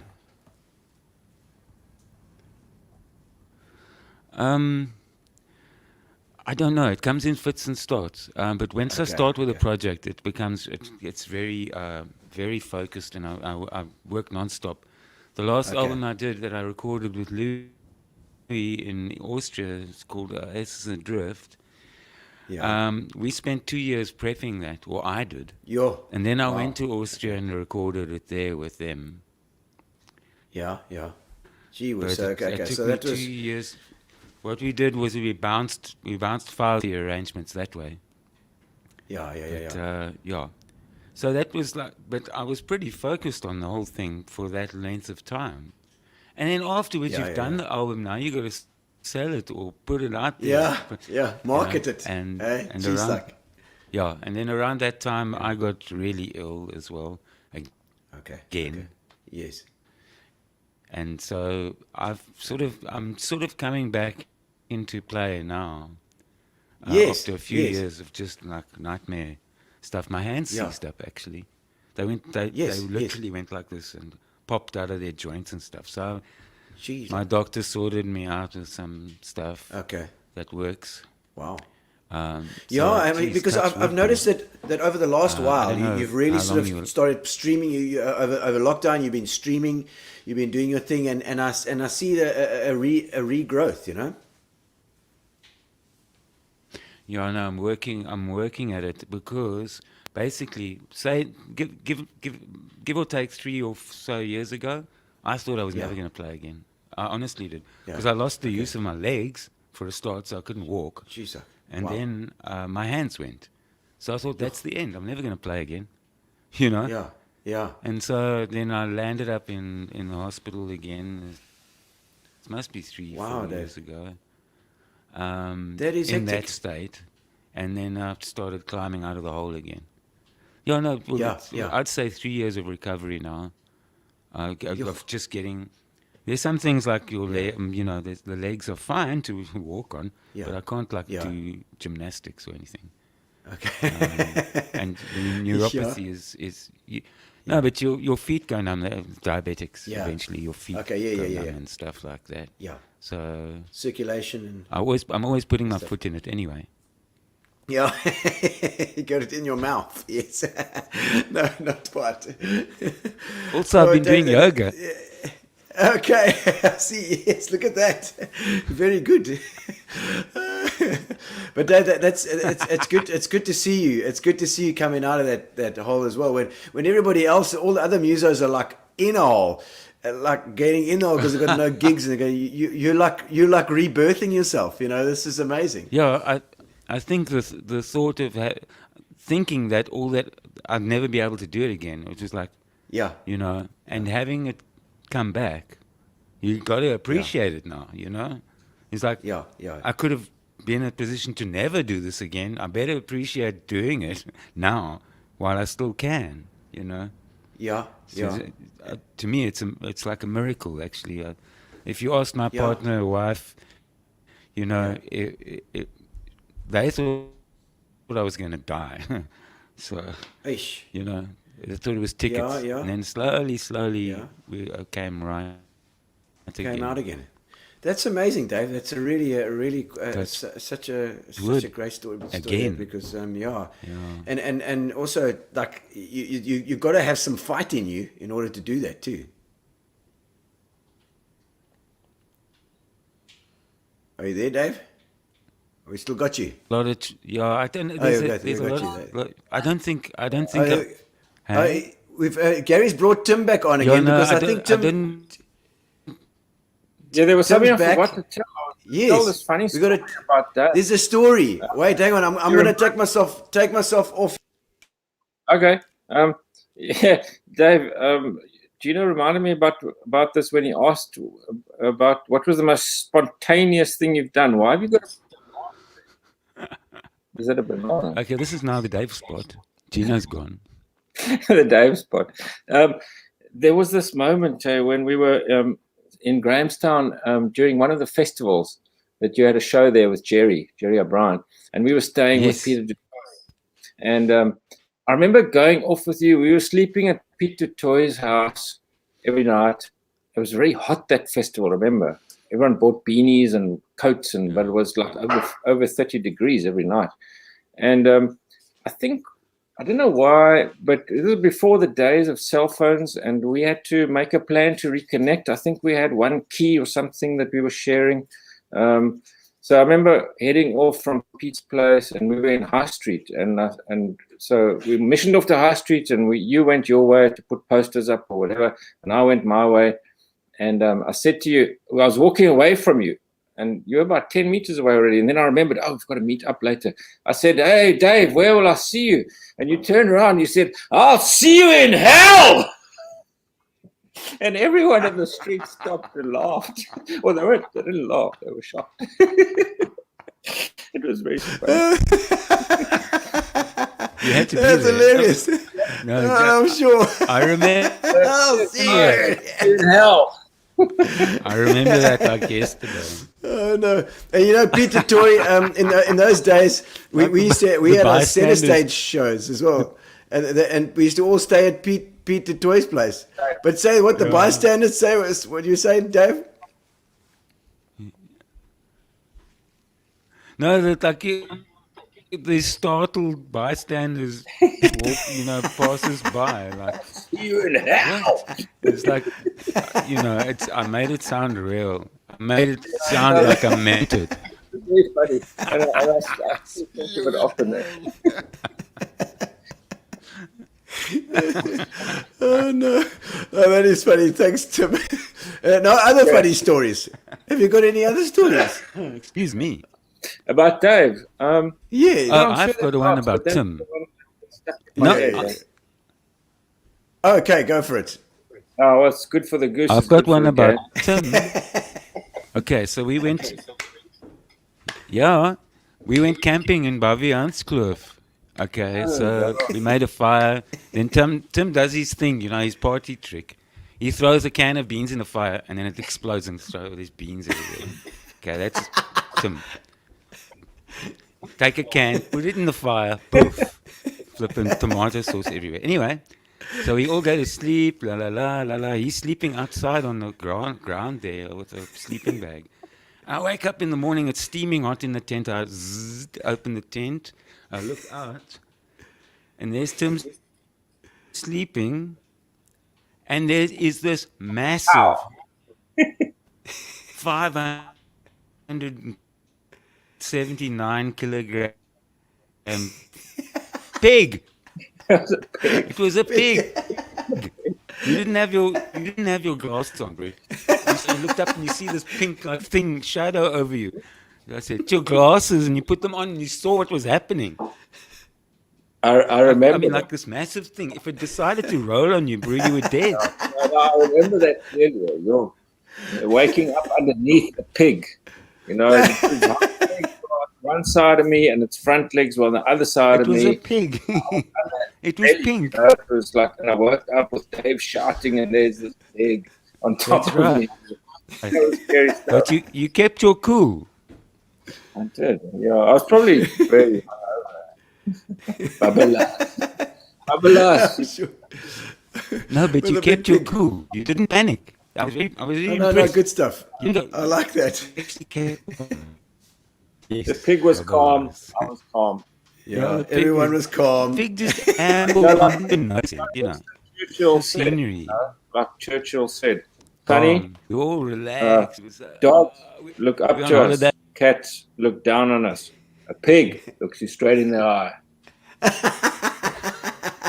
Did Churchill really say that? He did, yeah. It was a little documentary. He was walking along, someone was filming him on his farm, and he came across a pig. And he had his little grandson with him or something, and he said to him, Sonny, pig, he looked straight in the eye. Oh, thank you, Tim. I'm glad you came back for that. That was good. Okay. Ciao, Tim. I haven't had a staring match with a pig yet. I can't say I've stared at it in a pig's eyes. In a pig's eyes. Yeah, a pig's eyes. You check that. Check you straight in the eye, apparently. Oh, my word. All right. Dave, where's your happy place?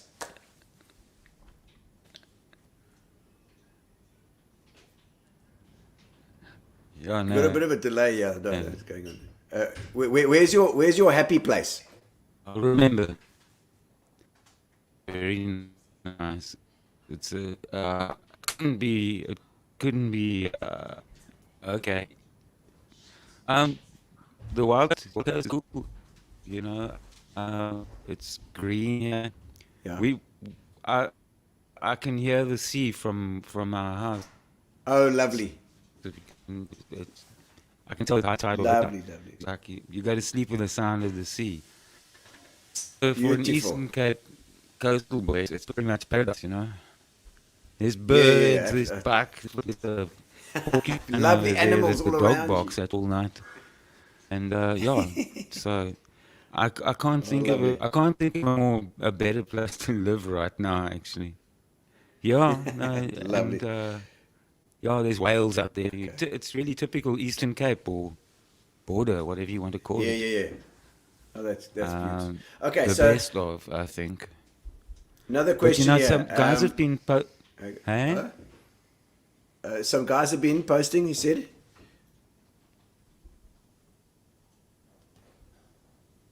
Yeah, you said some guys have been. You were going to say something. Oh, I see. You got a bit of yeah, a okay, there's the delay. No, I've seen guys posting on Facebook like pictures of the morning sun and the setting sun in the PE area. I can't get used to saying abeja, but I must. And yeah, it's stunning. When you see these, I mean, if you're a tourist or something and you see pictures like that of the beach, of the area, it's I know, just stunning. it's amazing. You know? I do love it. Yeah. Yeah. do So love it. it's not like the wild coasters. They're different. Yeah. Our hometown PE is different to the semi-tropical side here, you know. This is green. Yeah. It's a bit Beautiful. drier Karoo like down that side. But I mean, It is if you think of all what beautiful. PE's got, Abeja, yeah, they both Yeah. are. The I mean, bergies. like what city has got a game park at a national park just outside, True. like within a short drive, Yeah. you can be in nature like that. It's insane. I know, it's amazing. Anyway, It is enough amazing. publicity. It's right on our doorstep. It's true. Okay, so your mentors. Who would you say were your biggest mentors? Quite a lot. Playing those folk concerts and stuff. Yeah. Over the years, guys I've seen there have influenced me. Guys you wouldn't think of or not very well known. Some are. Songwriters mostly. I'd hate to leave somebody out, but for guitar, Steve Newman, Tony Cox, and Steve those Newman. kind of guys. Yeah, you yeah. know, I really checked out what they were doing. Not that I play like them or even want to No, play like but- them. I just learned a lot Yeah, yeah. from them. Yeah. Songwriters like Sid Kitchen. There's so many. Yeah. Sid Kitchen was a brilliant guitarist and a songwriter. There are so many. You know, it's like a wave of these people that you just sort of Yes, assimilate. I know. But it's all, they're almost exclusively South African. Yes. It's mostly South African guys that I would say are influencers or mentors. Yeah. I mean, good. David Kramer, what's it? What's that David other Kramer's guy? Anton amazing. Goosen, for example. When I Yes. first heard Anton Goosen, I just couldn't believe it. Yeah. No, he's an incredible artist as well. Okay, so let's have a look here now. This is your guilty pleasure. Oh. Guilty pleasure. I'm diabetic. I don't have guilty pleasure. Yeah, you're not allowed to have anymore. No, well, you know, it goes in a cycle. Basically, these days, if I have what other people call a treat, I'm only having it to bring my sugar up. I'm not having it for fun. You know, it's not like I sit down and say, "Ooh, I enjoy this pudding." No, I don't. I only eat it like in a panic because I need it right now. Okay, all right. So eating in a panic, I like which kind of spoils the effect, you know. If it does. If it's a life-saving pudding, it kind of spoils the treat effect. Yes, absolutely. It does. Okay, let's see. Is your go-to band when you can't find anything to listen to? What do you listen to? Oh, I'm really bad with that kind of thing, because I find like I wander around and I listen to people put on music around me, and I listen to it because I can't tune out when there's music on. My head just goes and I listen to the music instead of like conversing or whatever. So I'm like a magpie or whatever. Yeah. I wander around and Pop people around. play music around me. So I don't choose it. Like, I don't know if that makes sense. No, Go it to does, music. it does. Mostly, I like to stick on somebody. So Tony Bird is nice. I like him, but I don't even have any of his music, so I hear it in other people's houses. Oliver Mtukudzi, really nice. I like that. You must get African Spotify. stuff, you know, It's a new jazz. thing. You can get any music you like on your phone. Yeah, you can even get Dave Goldblum. Yeah, exactly. No, really, I've got a couple of songs there. You can, there we go. Yeah, there we go. I've got And, 3 Tony songs. Bird's on there as well, Dave. You can just listen to it on Spotify. Just say it's on your phone. Okay, Hey Siri, I'll do my homework. Spotify, Tony Bird. You know, honestly, that I've got to teach you these things. Yeah. You should list me as one of your mentors. Yeah. And then I mustn't forget to mention Gino Fabri, who taught me a lot. Oh yes, there we go. You know, so much. Is there anything that you regret not doing when you were a youngster, or not starting? Ah, gosh, you guys with these questions. I don't know. There's a lot of things. I think I could have learned things faster. There were probably shortcuts, or that I could have, you know, instead of thinking, because like I don't know. Today it seems like all the information is there. You can get videos on just about how to do anything, you know. But we didn't have that. I just had to fiddle and maybe pick up something here and there. Because I was self-taught, you know. So it would have gone a lot faster if I could have got hold of some of these videos that are on YouTube these days. Yes, I know that. It's kind of a life hack. But then, you know, I'd probably end up playing differently as well. Yeah. Because no, you would. You know, you get influenced by other guys, and when I'm busy writing and stuff and recording, I don't actually. I tune out other stuff. I'm too focused on what I'm doing, and I find that other things are influence me. Maybe give me ideas, yes, but they influence me. Like, you know, I'm scared I'll start sounding like that, whatever I'm hearing. You know. Yeah. I don't want to sound like somebody else. I know. But I mean, obviously, your influences you take from there, so you end up sounding like little bits of everything, you know, and then you work out your own thing, I suppose. It's unavoidable, yeah. It is. Any stranger that's had a big impact on you? Any? On your life, or a stranger? Something is like it's had a big impact on your life. Any lucky event or anything? I suppose you could say the Vusi Maslasela thing, but yes, that was kind of thing. I'm trying to think of something that strikes me. Man, I went down to its country one day. It was the middle of the day. I don't know why I went there for some coffee or something, and Gerard was sitting there. Gerard O'Brien. Yeah. Yes. I don't know, maybe drinking a beer probably. And, probably. We got chatting about guitar and playing and stuff, and then I said, "Hey man, let's get together and play like something, whatever." So he made a date. He came around to my house and we started rehearsing. Next thing we started playing together, gigs, whatever. And next thing we're playing for 7 years together, you know. Yeah. It's crazy. So one chance meeting, 7 years later, we're still playing. Music works like that a lot. It does. It does, yeah. Can't think of anything else. No, it's fine. What qualities do your friends have in common? So things that you're drawn to, I suppose. They're not insane. Too much. Yeah. Okay. I don't know. It's hard to say. You see, they're also different. Some might be technically creative. Others might be just like very practical. But no, it's not. I don't think that's how friendship works. And also, these days, I don't know how many new people I meet these days. Most of my friends I've known for like 30, 40 years. Yeah, yeah. So, I mean, I don't There's go a lot of out and artists in socialize, there, and I so- don't go to, what's that place that Tim mentioned? It's country, right? artist, that's the kind of... down at the Art on Target. Yeah, I met a lot of people there.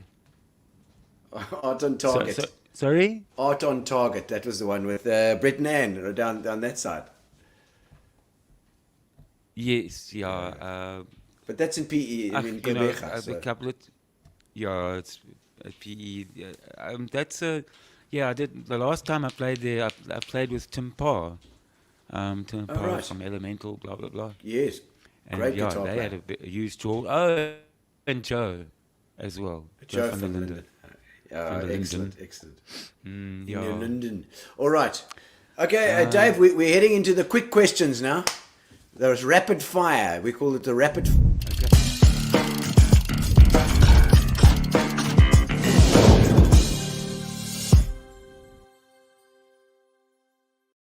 And there we go. What was your first job other than music? Sorry? In music? You said your first job was that the Goodyear job? Oh, yeah, no, I did the holidays in Goodyear, yeah. We played a holiday job there while we still were A tire nair. And that's yeah, but I bought my first guitar and I bought my first motorbike from that money. Well, there we go. There we go. So it helped you as well. It's good. All right. These are.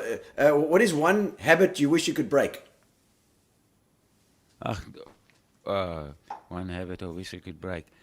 Probably the latest one, or the one on my mind at the moment, is smoking. I shouldn't smoke at all. So that's very bad. Yes. Okay. Good. Your first celebrity crush? Oh my God. Is this supposed to be a quick answer? Quick answers. Probably Bo Derek. Bo Derek, yeah. You're the second one to say Bo Derek, I think. What was it? Blue Lagoon? It just popped into my head. I don't know why. Yes. No, good one. Okay. I'm glad you approved. Kryptonite? Hey? What is your kryptonite? My kryptonite. Assholes. What are the three things you can't live without? My family, pets, music.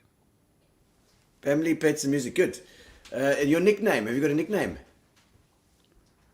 I don't know if I'm allowed to say it on air. No, I don't really have. You At can. school they called me Goldie, you know. Oh, yeah. Yeah, okay. That's good enough. I don't know what the other one was, but we'll leave that one behind. Have you got any collections, any hobbies that you collect things? Yeah, I used to collect Mad magazines. Mad magazines? I go with Don Martin and that whole scene. Yeah.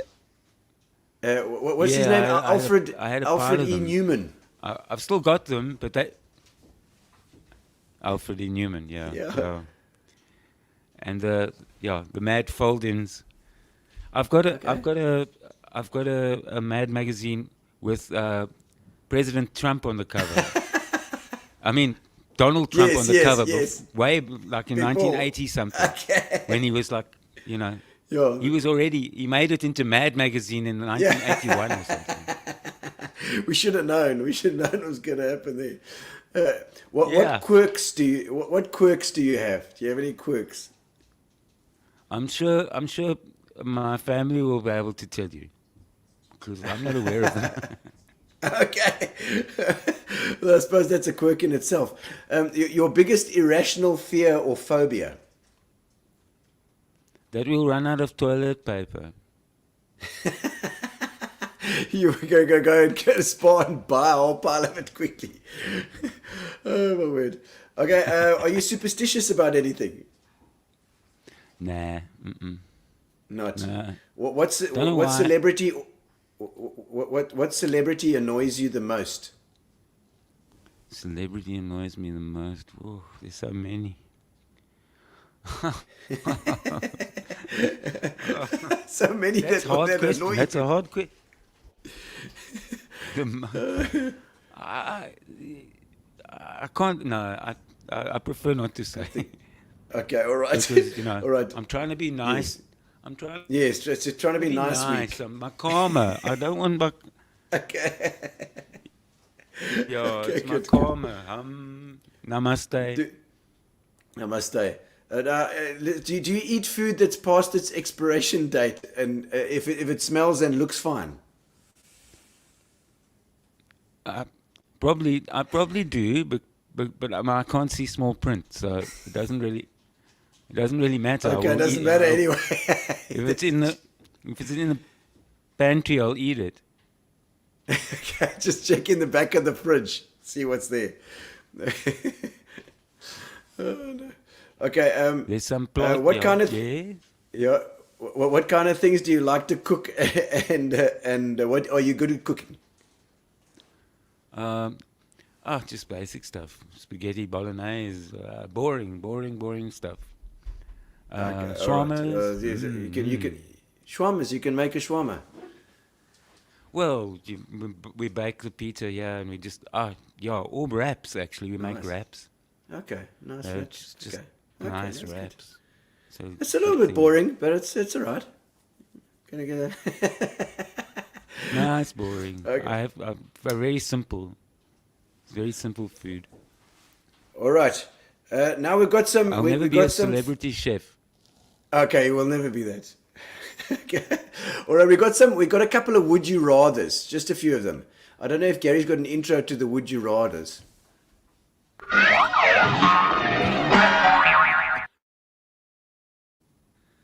There we go. Would you rathers?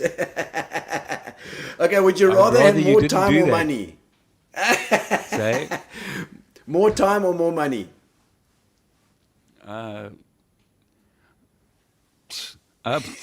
No, man. Tough one I could for do a with some muser. more money. Okay, yes. Okay. Would you rather always say everything on your mind or never speak again? Oh no, I will say everything on my mind. Okay, you do that. Okay. Would you rather be in pajamas or in a suit the whole day? You can only choose one or the other. Yeah, Pajamas. Would you Bananas rather? Would you in pajamas? Would you rather play in front of a whole bunch of friends or a whole crowd of strangers? A whole crowd of strangers. I was wondering about that. Okay. Would you rather have a hook for a hand or a peg for a leg? Don't tempt me. No, hook for a hand or a peg for a leg. Neither, boo. Neither. Okay. All right, fair enough. We can have that one. All right, finally, our final questions. A couple of quick answers. It's called the either or. Make it quick.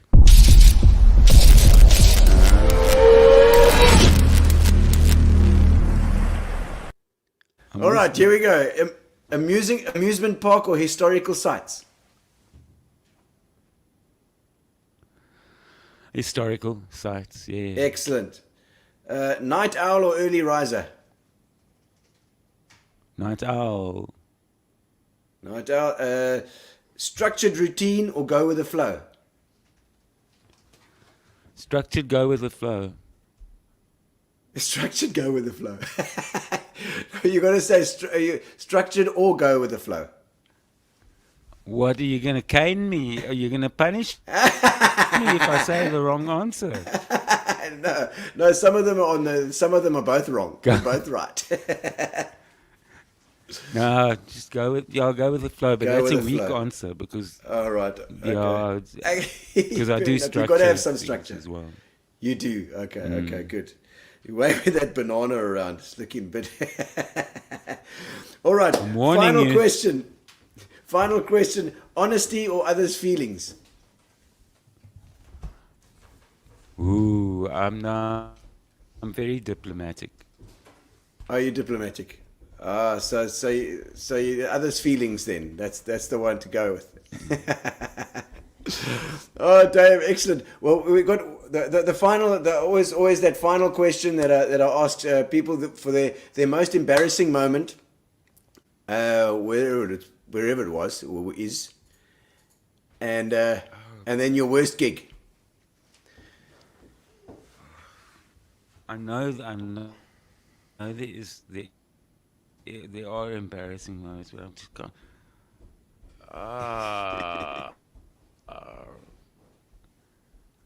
It's fun. Yeah. What was the other question? Yes. Yes. The other is the worst gig ever, or something where a gig's gone wrong.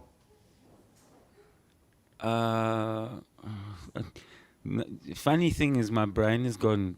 I can't think of one. Gone wrong. No, we got. Yeah, I think we had a PA system that had a.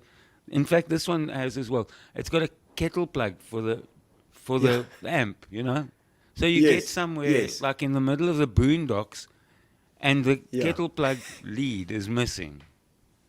Yeah. So now. You can do nothing. You can't jury rig a flippin' wire into the back there or anything. You need a kettle plug. You can't do anything. And also, there's nothing wrong. No, but but sometimes the amp blows up like in Grahamstown Festival. The amp blew up one year. Yeah. So one arbitrary guy wandering around says, "I can fix that." So now we got to go find solder in Grahamstown on a probably Sunday at 2:30 in the morning. I don't know. Gear problems. And you mentioned something falling on you at Splashy Fen once. Yeah, I was doing a sound check. It was the old stage where they still had scaffolding and corrugated iron roofing. Okay. Yes. So a mini tornado came up, and scaffolding, is kind of slotted into each other and stuff. So it lifted it up off the scaffolding, and then. The corrugated sheets came down like a guillotine.